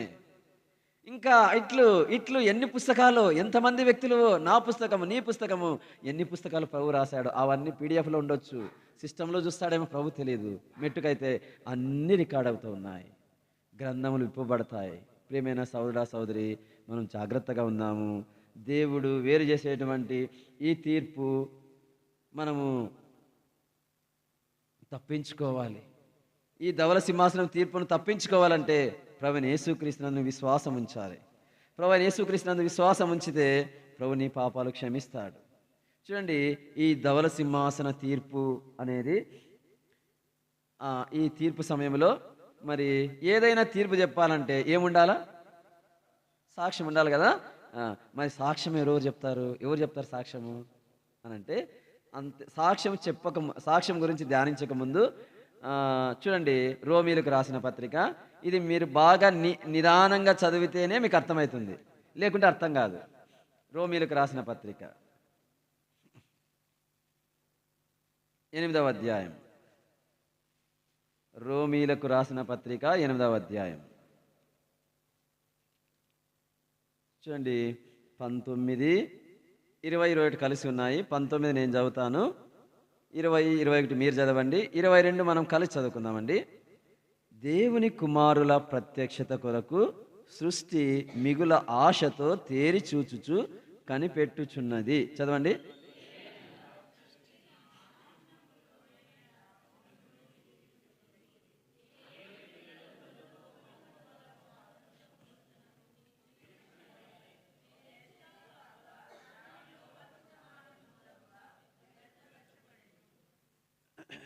ఇరవై 22 కలిసి చదువుదామండి. సృష్టి యావత్తు ఇది వరకు ఏకగ్రీవముగా మూలుగుచు ప్రసవ వేదన పడుచున్నదని ఎరుగుదుము. చూడండి, ఈ భాగంలో ఎవరో నా డైలీ పోర్షన్ చదువుతూ ఉంటే ప్రభు నాకు ఈ విషయం తెలియజేసినప్పుడు నాకు చాలా ఆశ్చర్యం అనిపించింది. మనిషికి ఎలాంటి భావోద్వేగాలు ఉన్నాయో సృష్టికి ఉన్నాయి ఇక్కడ. చూసినారా? అర్థమైందా మీకు? చూడండి, 19వ వచనంలో ఎవరైనా ఒకరు చదవండి, కొంచెం గట్టిగా చదవండి అక్క, పర్లేదు చదవండి.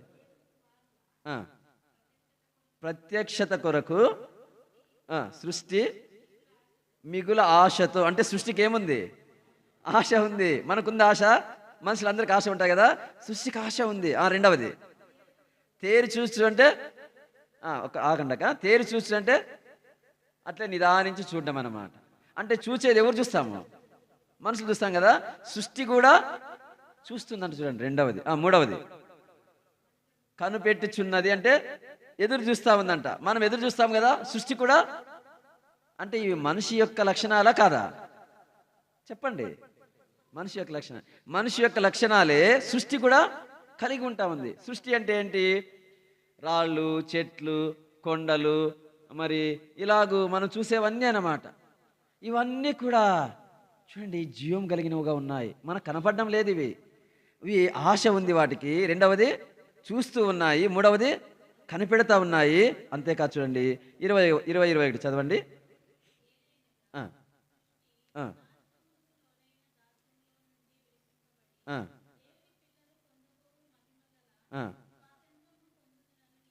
చూడండి, పొందుతున్న నిరీక్షణ కలదిగా ఉందంట. ఏమిటికే?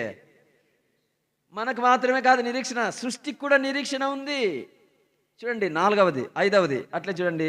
22వ వచనం ఏమవుతుందంట? ఏకగ్రీవం వదిలిపెట్టండి. ఏం చేస్తుంది అది? మూలుగుతా ఉంది. అంటే మూలుగు ఎవరు ఉంటుంది? ఎవరు మూలిగేది? మనం మూలుగుతా అంటాం. ప్రాణం ఉన్న వాళ్ళు మూలుగుతా అంటారు. వేరే వాళ్ళు మూలుగుతారా? మూలుగరు. ప్రాణం లేని వాళ్ళు మూలుగరు. పడిపోయే సేవం ఎప్పుడు మూలుగదు. జీవము లేదు. కానీ సృష్టి మూలుగుచున్నది అంటే అర్థం ఏంటంటే సృష్టికి ఏముంది? జీవముంది. సృష్టికి ఏముంది? జీవముంది. ఒకటి అది ఆశ ఉంది దానికి, రెండవది తేరు చూస్తూ ఉంది, మూడవది కనిపెడతా ఉంది, నాలుగవది నిరీక్షణ ఉంది, ఐదవది మూలుగుతా ఉంది. అట్లే చదవక. ప్రసవ వేదన అంటే వేదన, దానికి కూడా వేదన ఉంది సృష్టికి కూడా. అంటే మనం చేసే పొరపాట్లన్నీ ఆ సృష్టి చూస్తూ ఎంత వేదన పడిపోతూ ఉంటుందో.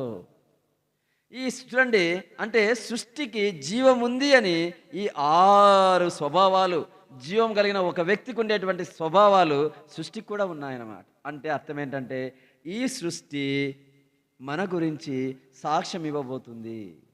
ఈ సృష్టి మన గురించి సాక్ష్యం ఇవ్వబోతుంది. మనుషులతో సాక్ష్యం అయితే తిప్పేసేయచ్చు అనమాట. రే, మనం ఒకవేళ ఆ లైన్లో నిలబడినాం అనుకో, నేను మరి జాను మరి యోహానన్న ముగ్గురు నిలబడినాం అనుకో, జాన్ నేను ఆ రోజు తప్పు చేస్తే కదా, నువ్వు చేయలేదని చెప్పు. నువ్వేం చెప్తావు? నా గురించి చేయలేదని చెప్పు. నీ గురించి నేను చెప్పాల్సి వచ్చినప్పుడు నేను కూడా చేయలేదని చెప్తానని మాట్లాడుకోవచ్చు. ఎవరు? మనుషులైతే మాట్లాడుకోవచ్చు. అందుకే మనుషులను సాక్షులుగా పెట్టడం లేదు దేవుడు, సృష్టినే సాక్షులుగా పెడుతున్నాడు. చూసినారా? కాబట్టి ఈ సృష్టి చూడండి, ఒకటి ఇక్కడ ఈ లక్షణాలు కలిగినాయి. ప్రకటన గ్రంథం 5వ అధ్యాయంలో సృష్టి చూడి ఏం చేస్తూ ఉంది. సృష్టి ఏం చేస్తూ ఉంది చూడండి. ప్రకటన గ్రంథం 5వ అధ్యాయం, ప్రకటన గ్రంథము 5వ అధ్యాయం 13వ వచనం చదవండి. కొంచెం గట్టిగా చదవండి అక్క దయచేసి.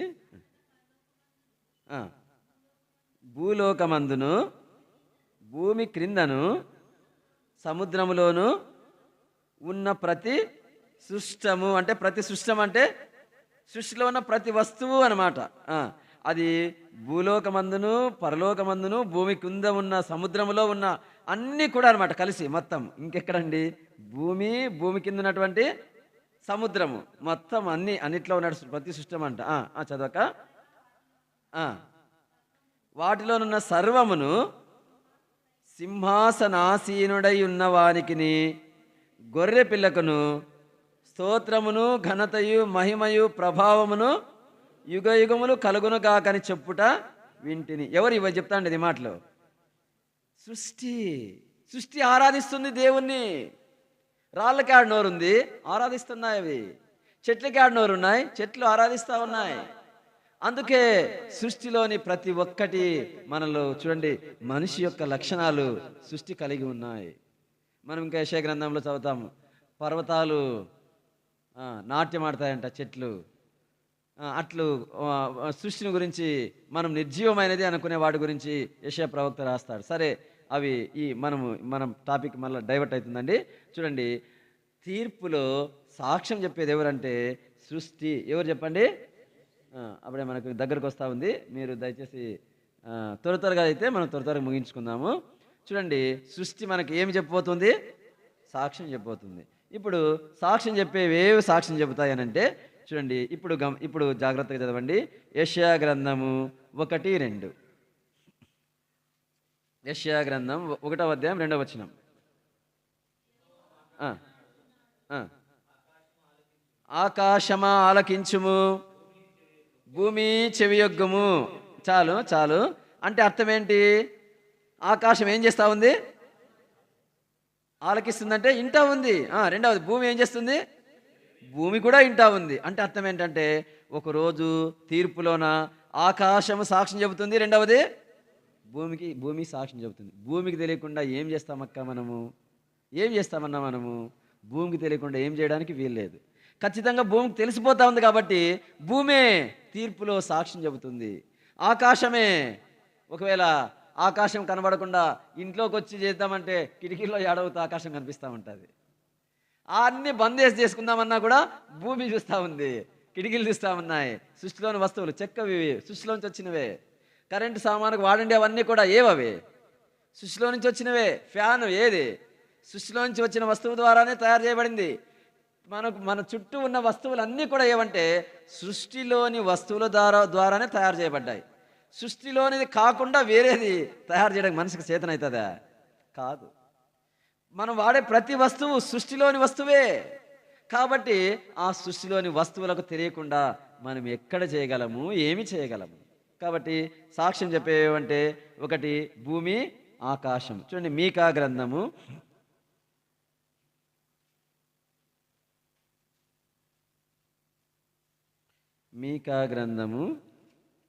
1వ అధ్యాయము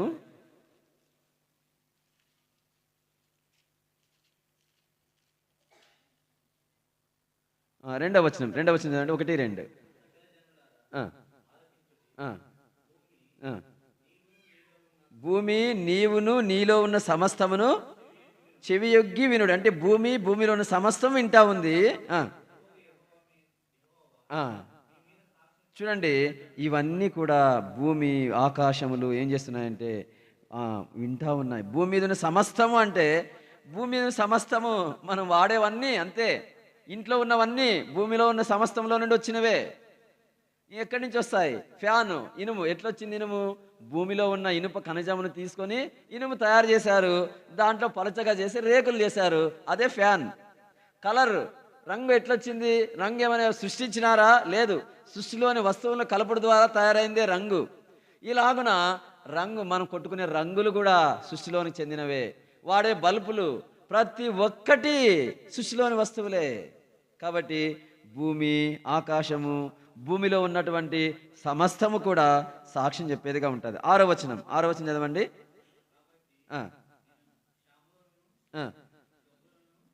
షోమ్రోనును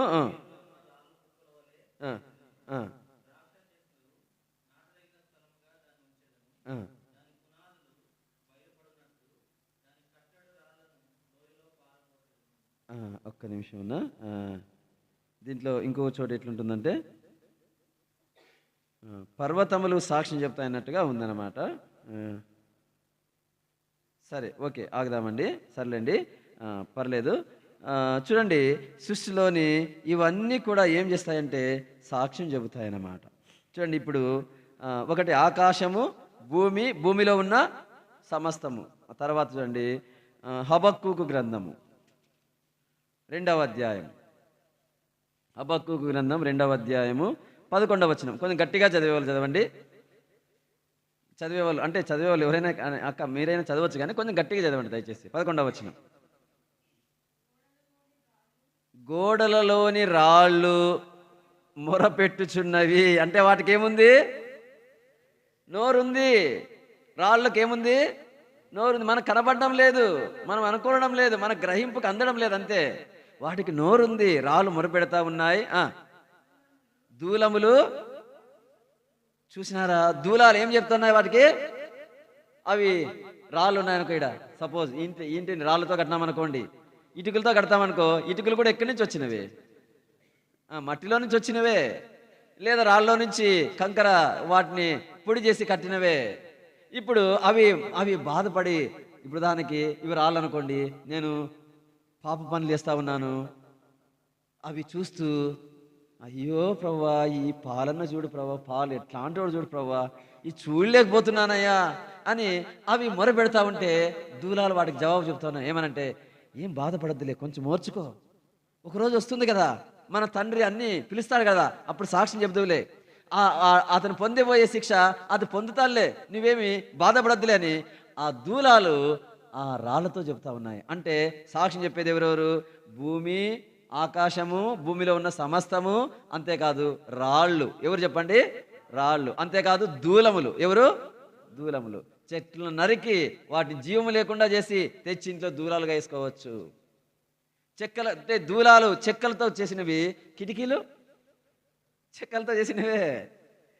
అంటే ఆ దూలాలకు ఎట్లయితే నోరుందో, ఈ చెక్కలున్న కిటికీలు కూడా నోరుంది, కళ్ళున్నాయి, మనకు కనపడవంతే. కానీ ఒకరోజు ఇవే నోరు తెరిచి దేవునితో చెప్పబోతున్నాయి. జాగ్రత్త పడదాం. చూడండి రాళ్ళు, దూరములు, అంతేకాదు మనకు బాగా తెలిసిన భాగం మార్కు సువార్త. ఇది మీకు కూడా తెలిసే అని అనుకుంటున్నాను. మార్కు సువార్త 6:11, 6వ అధ్యాయం 11వ వచనం.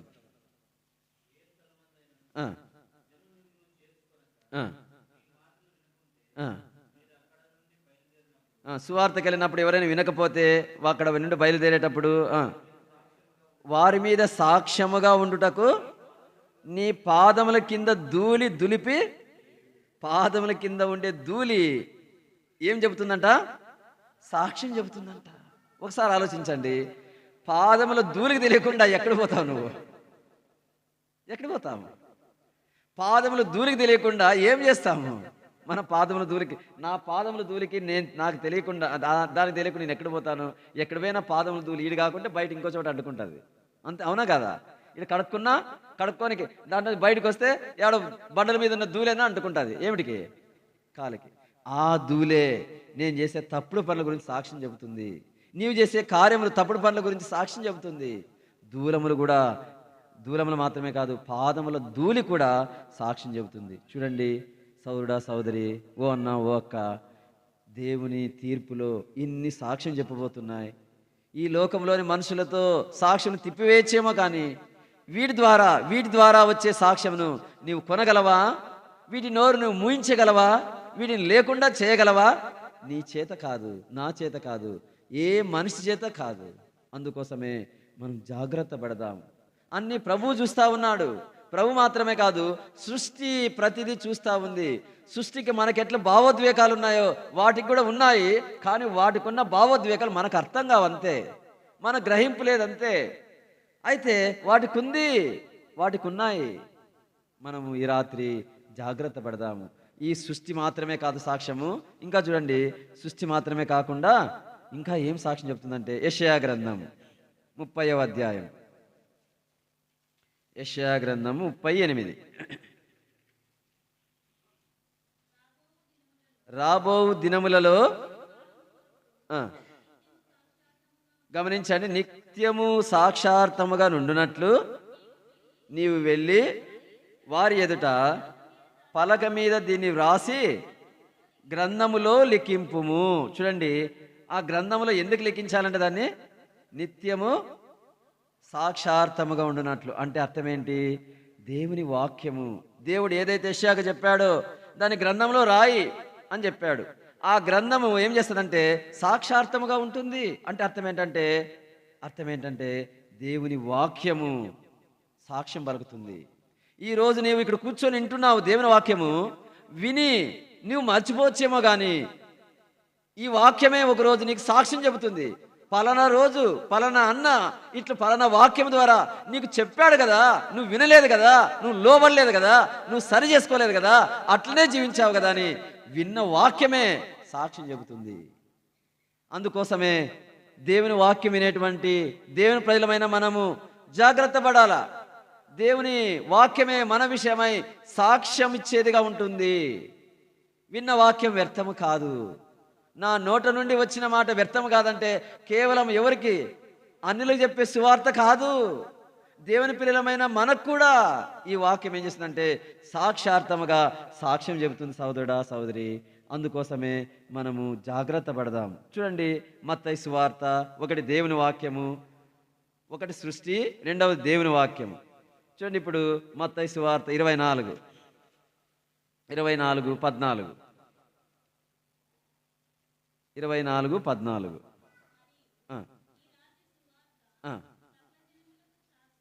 చూడండి, ఈ రాజ్య సువార్త సకల జనులకు సాక్షార్థమై లోకమందంతటను ప్రకటింపబడును. చాలు. చూడండి, సువార్త ఏమైతుందంట? ప్రకటించబడుతుందంట. దేని కొరకు ప్రకటించబడుతుందంట?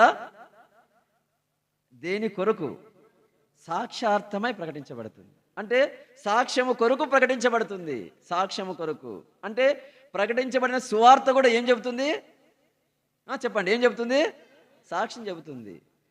నేను సువార్త విన్నావు, హృదయాన్ని కఠినపరుచుకున్నావు, దేవుని సువార్తను తృణీకరించినావు, చేతులకు పేపర్ ఇవ్వబడింది, కరపత్రము, దాన్ని పక్కన పారేసినావు, పుస్తకం ఇచ్చినారు, పుస్తకాన్ని పక్కన పారేసినారు, లేదా దేవుని మందిరానికి వచ్చినావు, దేవుని సువార్త ప్రకటిస్తుండగా దేవుని సువార్త విన్నావు, దేవుని మందిరంలో విని ఉండవచ్చు, బయట విని ఉండవచ్చు, నీవు మర్చిపోవచ్చేమో, కానీ ఒకరోజు పరలోకంలో ఆ తీర్పు సమయంలో ప్రభువా నిజంగా నాకెవరు ఇట్లా చెప్పలేదయ్యా, నాకెవరు చెప్పలేదయ్యా అంటే ఈ సువార్త చెబుతుంది. ప్రభువా పలానా దినమున పలానా రోజు పలానా అన్న ఈమెకు సువార్త చెప్పినాడు, పలానా అక్క ఈమెకు సువార్త చెప్పింది, ఇదిగో ఇట్లా పలానా కరపత్రముల ద్వారా, పలానా పుస్తకముల ద్వారా, పలానా వచనముల ద్వారా సువార్త ప్రకటించబడింది అని సువార్తే సాక్ష్యం చెబుతుందంట. ఎవరు సాక్ష్యం చెప్పండి?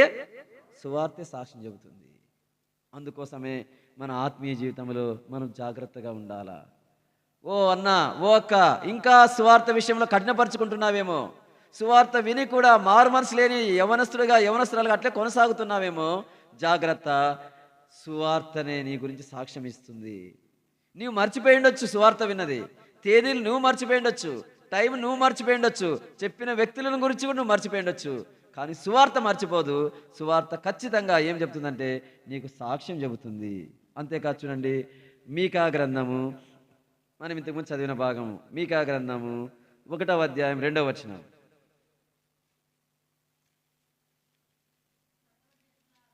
కొంచెం గట్టి చదవక దయచేసి, చదవండి, పర్లేదు, గట్టి చదవక.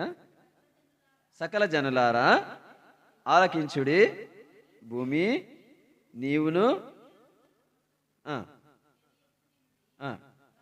గమనించండి, ప్రభువగు యెహోవా మీ మీద సాక్ష్యం పలుకబోచున్నాడు.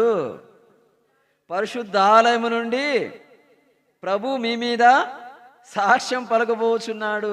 అయ్యో, ఎవరి మీదండి? దేవుని పిల్లల మీదే. ఎవరండి చెప్పే సాక్ష్యము? ఎవరు చెప్పే సాక్ష్యము? ప్రభువే, దేవుడే. దేవునికి ఆలంచం ఇచ్చి దేవుడు చెప్పుకోకుండా నీ వైపు తిప్పుకుంటావు చెప్పు దేవుణ్ణి? సాధ్యమవుతుందా? వీలైతుందా?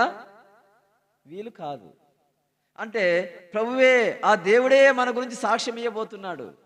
నేను ఎలాంటి వాడిని, ఏం చేశాను అనేది నా దేవుడే నాకు సాక్ష్యం ఇవ్వబోతున్నాడు. నా గురించి, నీ గురించి కూడా దేవుడు సాక్ష్యం ఇవ్వబోతున్నాడు. ఇక్కడ రాయబడింది, పలకండి, పరిశుద్ధాలయములో నుండి ప్రభువు మీ మీద సాక్ష్యం పలకబోచున్నాడు.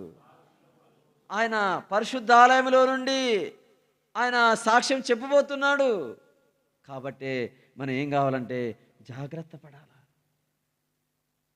ప్రభు చెప్పే మాటలు నువ్వు మర్చిపోవచ్చేమో, కానీ మాట్లాడిన ప్రభువే సాక్ష్యం ఇస్తాడు.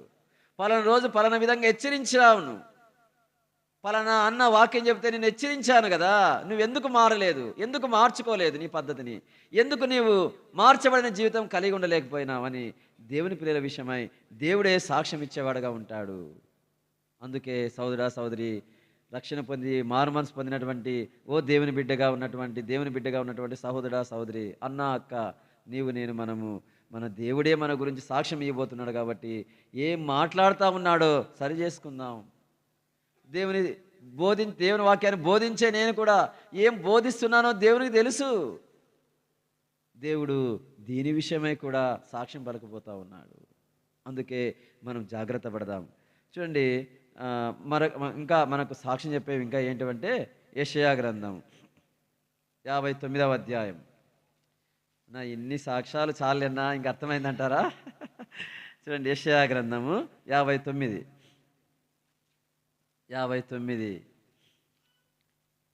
12వ వచనం. 59:12.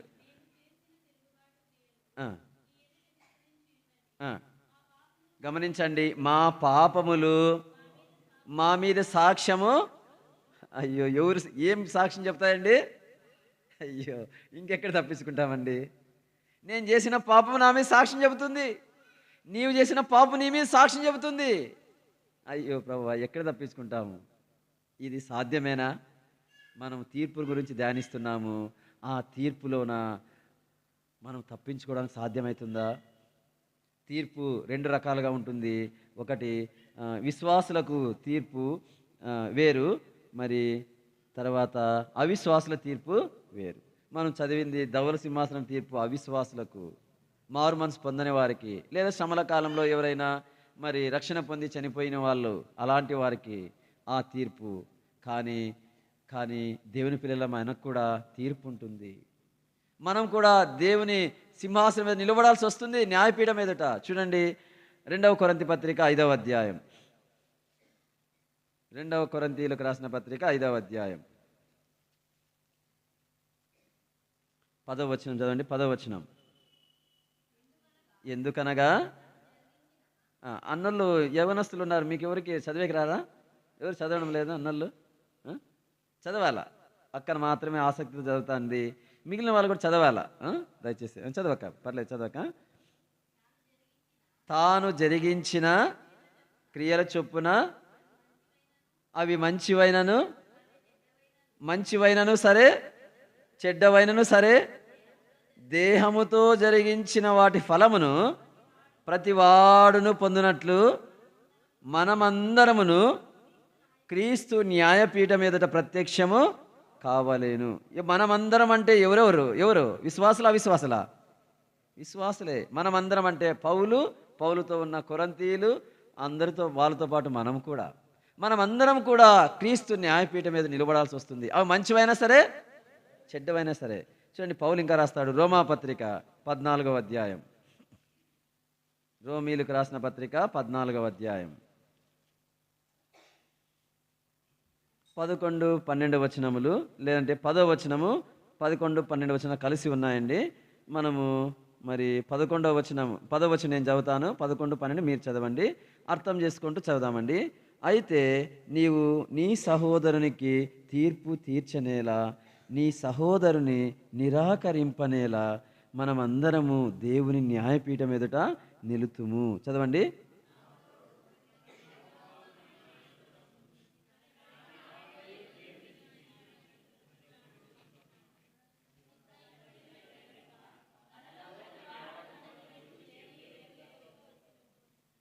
గమనించండి, 10వ వచనం చివరి భాగంలో మనం చదువుతాము, మనమందరము దేవుని న్యాయపీఠం ఎదుట నిలుతూ. మనమందరం అంటే రోమాలో ఉన్న ప్రజలు, దేవుని పిల్లలు, తర్వాత పౌలు. అపోసిన పౌలు అంతటి వాడు న్యాయపీఠం మీద నిలబడతాడంటే నీవు నేను నిలబడతామా? తప్పకుండా నిలబడతాము. మరి అంతేకాదు, మరి నిలబడినప్పుడు ఏం జరుగుతుందంటే కింద చెప్తా ఉన్నాడు, మనలో ప్రతివాడును తన్ను గురించి దేవునికి లెక్క అప్పగించాలా. నా గురించి నేను లెక్క అప్పగించాలా, నీ గురించి నీవు లెక్క అప్పగించాలా. అదే సమయంలో హెచ్చరిక కూడా చెప్తా ఉన్నాడు 10వ వచనంలో, నీవు నీ సహోదరునికి తీర్పు తీర్చనేలా, నీ సహోదరుని నిరాకరింపనేలా. కొంతమందిని మనం నిరాకరిస్తాము, కొంతమంది తృణీకరిస్తాము, కొన్నిసార్లు తీర్పు తీరుస్తాము, పలానా వాళ్ళు ఇలాంటి వాళ్ళు అని అన్నాక మనం జాగ్రత్త పడదాము. తీర్పు తీర్చడం సులభమే, తీర్పు తీర్చే మాటల్లో తీర్పు తీర్చడము. అయితే ప్రభు న్యాయపీఠం మీద నిలబడబోతున్నాము. ప్రభు న్యాయపీఠం మీద నిలబడినప్పుడు మన పరిస్థితి ఏమిటి? తీర్పు తీర్చినది ప్రభు లెక్కలోకి తీసుకురాడా? మనము మన గురించి లెక్క చెప్పాల్సి ఉంది. మనం చూస్తూ వచ్చినాము, మాటల్లోనే లెక్క చెప్పాల్సి ఉంది, క్రియల్లోకి లెక్క చెప్పాల్సి ఉంది. కాబట్టి మనం జాగ్రత్త పడదామా? దేవుని బిడ్డవే కావచ్చు, రక్షణ మారుమనసు పొందిన వాడవే కావచ్చు, అయినప్పటికీ మనము క్రీస్తు న్యాయపీఠం ఎదుట మనం నిలబడాల్సి ఉంది కనుక జాగ్రత్త పడదాం. మన మాటల్లో జాగ్రత్త పడదాం, మన క్రియల్లో మనం జాగ్రత్త పడదాం. దేవుని పిల్లలమే, దేవుని పేరు పెట్టబడిన దేవుని ప్రజలమే. కొన్ని చేతగాని బలహీనతలు ఉండొచ్చు, అట్లని వాటిని పదే చేద్దామా? సాధ్యమైనంత వరకు ఏ విషయంలో మనం బలహీనమో ఆ బలహీనపరిచేటువంటి స్థలంకు దూరంగా ఉందాం, బలహీనపరచబడేటువంటి ఆ పరిస్థితికి దూరంగా ఉందాం. ఒకవేళ నీకు చేత కాకపోవచ్చు, నాకు కూడా చేత కాదు కొన్ని విషయాలు జయించడము, ఆ చేతగాని విషయాలకు దూరంగా వెళ్ళిపోదాం, దూరంగా ఉందాం. ఆ దగ్గరగా దాన్ని ఫేస్ చేయడం ఎందుకు, వెళ్ళడం ఎందుకు, ఆ బలహీన స్థితిలో పడిపోవడం ఎందుకు? జాగ్రత్త పడదాము. లోకములో ఉన్నాము, శరీరంతో ఉన్నాము, శరీరము యొక్క దౌర్బల్యమును బట్టి, బలహీనతను బట్టి తప్పిపోయే స్వభావం ఉండొచ్చు. అయితే జాగ్రత్త పడదాము. ఈ రాత్రి దేవుడు నీతో నాతో మాట్లాడుతూ ఉన్నాడు. అవిశ్వాసులకు తీర్పుంది, విశ్వాసులకు తీర్పుంది. విశ్వాసులకు ఇలాగుంటే అవిశ్వాసులకు అలాగూ తీర్పుంది. మనము ఈ రాత్రి జాగ్రత్త పడదాం. ఓ అన్న, ఓ అక్క, ఇక్కడ కూర్చున్నటువంటి ఓ యవనస్తురాలా, నీవు మారు మనసు పొంది ఉన్నావా? లేకుంటే సంఘంలో గురుగులుగా వలలోని చెడ్డ చేపల్లాగా నీతిమంతులతో కలిసి దుష్టునిలాగా నువ్వు అలాగే జీవిస్తూ ఉన్నావా? ఇంకా మారు మనసు పొందడం లేదా? జాగ్రత్త. మనం చూస్తూ వచ్చినాం కదా, ఇవన్నీ సాక్ష్యం చెబుతాయి. ఆకాశం సాక్ష్యం చెబుతుంది, భూమి సాక్ష్యం చెబుతుంది, భూమిలో ఉన్న సమస్తము సాక్ష్యం చెబుతాయి. దూలములు సాక్ష్యం చెబుతాయి, రాళ్ళు సాక్ష్యం చెబుతాయి. ఆఖరికి పాదములో ఉన్నటువంటి ధూళి కూడా, నీ పాదములో ఉన్న నీ ధూళి కూడా ఎక్కడ పడిపోతుందో తెలియదు. నీళ్ళతో కడుక్కుంటే ఎక్కడ పోతుందో తెలియదు, కానీ సాక్ష్యం చెప్పే సమయానికి అక్కడికి వచ్చి సాక్ష్యం చెబుతుంది. ఈ రాత్రి దేవునితో మాట్లాడుతుండగా, యేసు ప్రభుతో నీ పాపాలు ఒప్పుకో, నీ పాపాన్ని గ్రహించు. నిత్య శిక్ష నుండి దేవుడు తప్పిస్తాడు. ఆ ధవల సింహాసనం తీర్పు నుండి దేవుడు నిన్ను తప్పిస్తాడు. ఆ అగ్ని గంధకులంతో మండే గుండం నుంచి దేవుడు నిన్ను తప్పిస్తాడు. హృదయంలో నమ్మితే చాలు, హృదయంలో నమ్మితే చాలు. హృదయంలో నమ్మాల, విశ్వసించాల. నమ్మకుండా ఊరికే పెదవులతో వలిస్తే ప్రయోజనం లేదు. ఒకరోజు నేను శనివారం రాత్రి సిద్ధపడుతూ ఉన్నాను. ఒక బ్రాంచ్ మా దగ్గర ఉన్న ఒక బ్రాంచ్కి నేను వెళ్ళాలా. ఒక నెల రోజుల క్రితం అనుకుంటా నేను సిద్ధపడుతూ ఉన్నాను. సిద్ధపడతా ఉంటే మేము వెళ్ళేటువంటి బ్రాంచ్లో కొంతమంది చదువు రాని వాళ్ళు ఉన్నారు. వాళ్ళ కోసము ఫ్లాష్ కార్డ్స్ ఉపయోగించి కొంత సువార్త చెప్దామనే ఉద్దేశంతో సండే స్కూల్ పిల్లలకు వాడేటువంటి ఫ్లాష్ కార్డ్స్ ఒక సెట్ కొనుక్కొచ్చుకున్నాం, ఒక స్టోరీ కొనుక్కొచ్చుకున్నాం. దాన్ని చూపిద్దామని, వాళ్ళకి చెప్దామని తీసుకొని మామూలుగా వాక్యానికి ప్రిపేర్ అవుతూ దాన్ని పక్కన పెట్టుకున్నాను అనమాట. మా కూతురు 8వ తరగతి చదువుతుంది. పాప పేరు ప్రేమ మాన్యత, మా కూతురు పేరు. ఆ పాప మా కూతురు అడిగిందనమాట, నాన్న నువ్వు తీసుకున్నావు కదా, ఆ ఫ్లాష్ కార్డ్స్ తీసుకున్నావు కదా, ఏమవి, దేని గురించినవి అన్నాను. అంటే ఇది ఒక కథమ్మా అన్నాను. అంటే మా పాప అడిగింది, చెప్పినా అన్న అనింది. అంటే సరే చెబుతాను వినని. రాత్రి 10:30 అట్లా ఉంటుంది. ఇంకా పాప పండుకోలేదు. నేను అప్పుడు మొదలుపెట్టినాడు చెప్పడానికి. కొన్ని నిమిషాలే. దాంట్లో ఒక రాజ్ కుమార్ అనేటువంటి ఒక వ్యక్తి ఉంటాడు. ఆ అబ్బాయి అతను పాపి అని అతనికి పాపం అనేది గొంతుకు మెడ కట్టుకొని చేతులు ఇట్లా పట్టుకొని ఉంటుంది అన్నమాట. గొలుసు పట్టుకొని ఉంటుంది పాపం. మీరు కూడా చూసే ఉంటారు. ఇట్లా పట్టుకొని రాజ్ కుమార్ అనే వ్యక్తికి గొంతుకి గొలుసేసి పాపం పట్టుకొని ఉంటుంది పక్కన. ఎవరు పట్టుకొని ఉంటారు? పాపం పట్టుకొని ఉంటుంది అన్నమాట. ఎక్కడ పోయినా పాపం వెంట వస్తూ ఉంటుంది, ఎక్కడ పోయినా వెంట వస్తూ ఉంటుంది. అంటే ఎక్కడ పోయినా పాపమే. ఇప్పుడు ఆ వ్యక్తి పాపమును గురించి దేవుని వాక్యంలో చదువుతాడు. నీవు పాపివి అని దేవుని వాక్యం చెబుతుంది.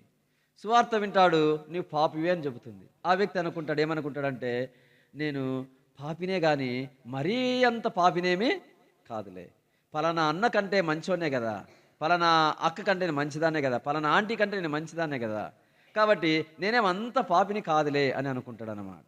ఆ తర్వాత అతను పాపములు కడుక్కోవడానికి, పాపములు పోవడానికి ఆయా ప్రయత్నాలు చేస్తాడు. అయితే ఆ పాపం అనేది పోదు. ఆఖరికి ఆ పాపం అనేది అతని నరకానికి, అగ్నిగుండికి లాక్కెళ్ళడానికి ప్రయత్నం చేస్తుంది అనమాట. ఎక్కడుంది అది? మెడకు గొంతుకుంది కాబట్టి అది లాగుతా అంటే నరకంలోకి తీసుకెళ్ళడానికి ప్రయత్నం చేస్తుంది. అప్పుడు ఆయనకు సువార్త ప్రకటించబడుతుంది. యేసుక్రీస్తు ప్రభు మనుషులందరి పాపములను మ్రాను మీద మోసుకున్నాడు. ఇదిగో లోక పాపములు మోసుకొని పోవు దేవుని గొర్రెపిల్లగా యేసు ప్రభు మనుషులందరి పాపములను యేసు ప్రభు శిలువలో భరించాడు. ఆయన చనిపోయాడు, సమాధి చేయబడి సమాధిలోని తిరిగి లేచాడు అని అక్కడ బొమ్మలు చూపిస్తూ చెప్పాను. అప్పుడు ఆ రాజ్ కుమార్ అనే ఆ వ్యక్తి ఏం చేశాడంటే మోకరించి, ప్రభువా నమ్ముచున్నాను అన్నాడు. ఏమన్నాడు చెప్పండి? ప్రభువా నమ్ముచున్నాను అన్నాడు. ఎప్పుడైతే నమ్ముచున్నాను అని అంటాడో ఆ పాపము గొలుసులు తెగి ఊడిపోతాయి. పాపము ఇంకా నరకానికి, అగ్నిగుండానికి లాక్కెళ్ళడానికి దానికి చేత కాదు. ఇంకా పాపము నుండి పాపము అతని నుండి విడుదల పొందుతుంది. పాపం నుండి ఇతను విడుదల పొందుతాడు. పాపం అతని నుండి వేరైపోతుంది. ఎందుకంటే ప్రభువా నమ్ముచున్నాను. నేను మా కూతురుని అడిగినాను, నీవు నమ్ముచున్నావా అని అడిగినాను. నీవు పాపిని గ్రహించినావా అంటే, అవును నాన్న నేను పాపినే అని చెప్పింది. యేసు ప్రభు నీ పాపుల కొరకై చనిపోయి తిరిగి లేచినాడని నమ్ముతున్నావా అంటే, అవును నమ్ముతున్నాను అనింది. మరి యేసు ప్రభు దగ్గర నీ పాపాలు ఒప్పుకున్నావా అని అడిగినాను. మా కూతురు ఏం చెప్పిందంటే ఒప్పుకున్నాను అనింది. అయితే చివరి ప్రశ్న ఏమడిగినానంటే, నీ పాపాలు క్షమించబడ్డాయి అని హృదయంలో నమ్మావా? నమ్మకం ఉందా? క్షమించినాడు అనే నమ్మకం ఉందా అంటే మా కూతురు ఆలోచన చేసింది. లేదు నాయనా అనింది. అంటే చూడమ్మా, దేవుని వాక్యం ఎట్లా చెబుతుంది? దేవుని వాక్యం ఖచ్చితంగా నమ్మాలా? వాస్తవమే కదా, యేసు ప్రభు నీ పాపల కొరకే చనిపోయి తిరిగి లేచిన మాట వాస్తవమే కదా. నీవు ఇట్లే పాపలో చనిపోతే నరకానికి వెళ్తావని, అగ్నిగుండానికి వెళ్తావని అంటే అవును నాయనా అనింది. అప్పుడు మరి ఒప్పుకో ప్రభు దగ్గర. అదే సమయంలో హృదయంలో విశ్వసించు. హృదయంలో ఏం చేయాలా? విశ్వసించు, నమ్ము. నా పాపల కొరకే చనిపోయినాడు, తిరిగి లేచినాడు అని, నా పాపలు ఒప్పుకుంటున్నాను, యేసు ప్రభు నా పాపాలు క్షమించాడు అని నమ్ము. నా పాపాలు క్షమించాడని నమ్ము అంటే మా కూతురు సరేనాయనా అని అప్పుడు మౌనంగా కొన్ని నిమిషాలు ప్రభు దగ్గర పాపాలు ఒప్పుకొని ఆ పాప క్షమించబడింది. పాపను అడిగినాను, మళ్ళా ఇప్పుడు హృదయంలో నమ్ముతున్నావా అంటే నమ్ముతున్నాను నాన్న. నీ పాపాలు క్షమించబడ్డాయా అంటే క్షమించబడ్డాయి నాన్న.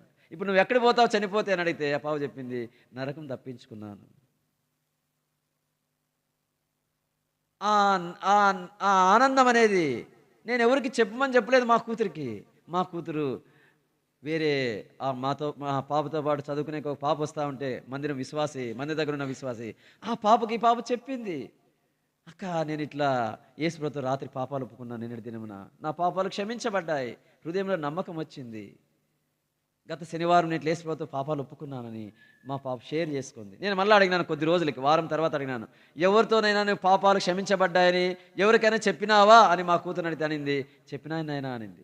అంటే రక్షణ పొందిన వారి యొక్క లక్షణం అది. చెప్పింది. నీ బైబిల్లో డేట్ వేసి నువ్వు ఎట్లా రక్షణ పొందినావు రాసుకో అంటే తన రక్షణ పొందిన స్థితిని చక్కగా ఇంగ్లీష్లో రాసుకుందా పాప. ఫలానా వచనము ద్వారా ప్రభు నాతో మాట్లాడితే, ప్రభు యేసుక్రీస్తు విశ్వాసం ఉంచుము అనేటువంటి మాట ద్వారా ప్రభు మాట్లాడితే నేను నమ్మాను, నా ప్రభు నా పాపాలు క్షమించినాడని నమ్మకం నా హృదయంలో ఉంది, నేను రక్షణ పొందానని తను డేట్ వేసుకొని రాసుకుంది. ఈ రాత్రి సమయంలో ఓ యవనస్తురాలా, ఒకవేళ నీ వయసు ఏదైనా సరే నీ పాపములు క్షమించబడ్డాయి అనే నమ్మకం నీ హృదయంలో ఉందా? నువ్వు చనిపోతే నరకం అగ్నిగుండం తప్పించుకున్నాను, పరలోకానికి వెళ్తాననే నమ్మకం నీకుందా? లేకపోతే ఈ రాత్రి విశ్వసించు. నీకు చాలా వాక్యం తెలిసిండొచ్చు, చాలా వాక్యం వినిండొచ్చు, ఎన్నోసార్లు మందిరానికి వచ్చిండొచ్చు, నీవు పరిచయం కూడా చేస్తూ ఉండొచ్చు. అయితే యవనస్తురాలా, ఓ అన్న ఓ అక్క, హృదయంలో నమ్మకము కలిగిందా? పాపాలు క్షమించినాడనే విశ్వాసం కలిగిందా? విశ్వాసము లేకపోతే ఈ రాత్రి నమ్ము, యేసు ప్రభువు నీ పాపాలు క్షమిస్తాడు, ఆ ధవల సింహాసనం తీర్పును తప్పిస్తాడు. అంతేకాదు ప్రభు మధ్యాకాశానికి వచ్చినప్పుడు పరలోకమునకు నీవు ఆ ప్రభువుని ఎదుర్కొనుటకు రెప్పపాటు కాలంలో శక్తి పొందిన దానవై ప్రభుని ఎదుర్కొంటావు. ప్రభువుతో కూడా ఆ 7 సంవత్సరాలు ఈ భూమి మీద నువ్వేం చేశావో వాటన్నిటికీ ప్రతిఫలముగా బహుమానాలు పొందుతావు. ఓ అన్నా ఓ అక్క, వద్దని తృణీకరిస్తావా? నీకోసం ధవల సింహాసన తీర్పు కాచుకొని ఉంది. నీవు మనుషులను మోసం చేస్తుండవచ్చు కానీ దేవుని మోసం చేయలేవు, సృష్టిని మోసం చేయలేవు, నీకు వినిపిస్తున్న సువార్తను మోసం చేయలేవు, నీవు వింటున్న దేవుని వాక్యాన్ని మోసం చేయలేవు, ఆఖరికి దేవుని కూడా నువ్వు మోసం చేయలేవు. ఇవన్నీ కూడా ఒకరోజు గ్రంథంలో విప్పబడినప్పుడు సాక్ష్యం చెప్తాయి. సాక్ష్యం చెప్పినప్పుడు నీవేమవుతావు? నిత్య నరకం అగ్నిగుండానికి వెళ్తావు. అందుకొరకే బహుశా ఈ రాత్రే నీకు సువార్త వినిపించడం చివరి రోజు కావచ్చేమో. ఈ రాత్రే, ఇప్పుడే యేసు ప్రభునందు విశ్వాసం ఉంచు. యేసు ప్రభుతో నీ పాపాలు ఒప్పుకో. యేసు ప్రభు నీ పాపాలు క్షమిస్తాడు. ఎంత ఘోర పాపినైనా సరే క్షమిస్తాడు. నీ జీవిత కాలంలో నువ్వు చేసిన పాపాలన్నీ క్షమిస్తాడు. అయితే హృదయంలో నమ్ము, విశ్వసించు, నా పాపములు క్షమించాడు యేసు ప్రభు. నేను క్షమించబడ్డానని చెప్పగలవా? చెప్పలేకపోతే ఈ రాత్రి ప్రభుతో నీ పాపములు ఒప్పుకో. యేసు నీ పాపాలు క్షమిస్తాడు. అట్లు నీవు ఏమవుతావంటే నిత్య జీవాన్ని పొందుతావు. రక్షించమన్న దేవుని బిడ్డ, ఓ సహోదరుడా సహోదరి, మన ఆత్మీయ జీవితం ఎలా ఉంది? మనం చూస్తూ వచ్చినాము కదా, మనం కూడా క్రీస్తు న్యాయపీఠం మీద నిలబడాల్సి వస్తుంది. ఇతరులకు తీర్పు తీర్చడంలో ఎందుకు తొందరపడతాం? ఇతరులను ఎందుకు నిరాకరిస్తావు? అంతేకాదు, దేవుని బిడ్డ అయ్యుండి కూడా, దేవుని సేవకుని అయ్యుండి కూడా ఏం చేస్తా ఉన్నాం? మనం ఏం మాట్లాడుతూ ఉన్నాం? ఎక్కడికి పోతా ఉన్నాం? ఎక్కడ సంచరిస్తున్నాం?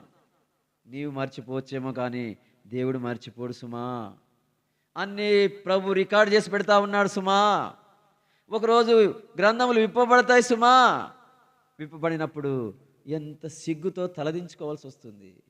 అందరి మధ్య ప్రపంచంలోని ఇంతకుముందు చనిపోయిన వాళ్ళు, ప్రస్తుతం ఉన్న వాళ్ళు, ముందు పుట్టబోయే వాళ్ళు, అందరి ఎదుట అవమానం ఎదుర్కోవాల్సి వస్తుంది కదా. అందరి ఎదుట తలదించుకునే పరిస్థితి వస్తుందేమో. అందుకే జాగ్రత్త పడదాము.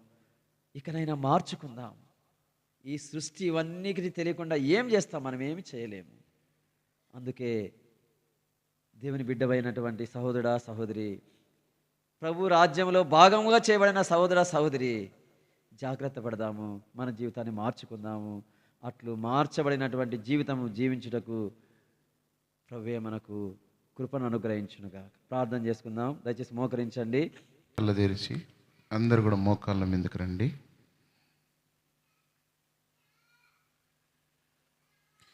దాగియున్న పాపము ప్రభు యేసు చూచెను. దాగియున్న పాపము ప్రభు యేసు చూచెను. అంధకార పాపము తన కంట పడెను. అంధకార పాపము తన కంట పడెను. తన దృష్టి నుండి తప్పించుకొందువా. తన దృష్టి నుండి తప్పించుకొందువా. తీర్పు కొడవలి తన చేతనుండగా. తీర్పు కొడవలి తన చేతనుండగా. న్యాయపీఠము నీ ముందు ఉన్నది, ధ్యానించి చూడు.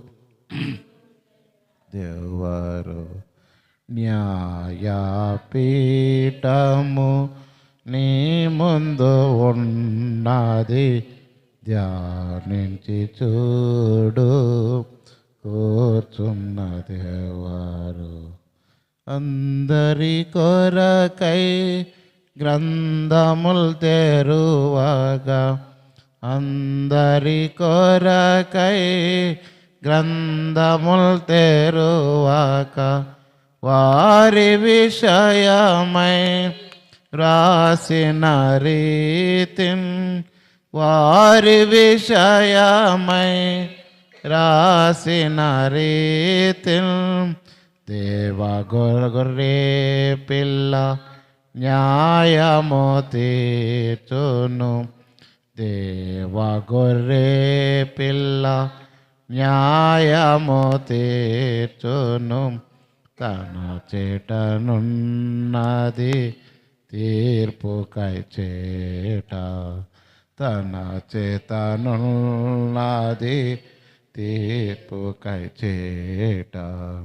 న్యాయపీఠము నీ ముందు ఉన్నది, ధ్యానించి చూడు. కూర్చున్నది ఎవరు? న్యాయపీఠము నీ ముందు ఉన్నది, ధ్యానించి చూడు. కూర్చున్నది ఎవరు? ఇంతవరకు దేవుని వాక్యం వింటూ వచ్చాము. దేవుని రాజ్యములో ప్రవేశించాలంటే ఏ సంగతులు కలిగి ఉండాలో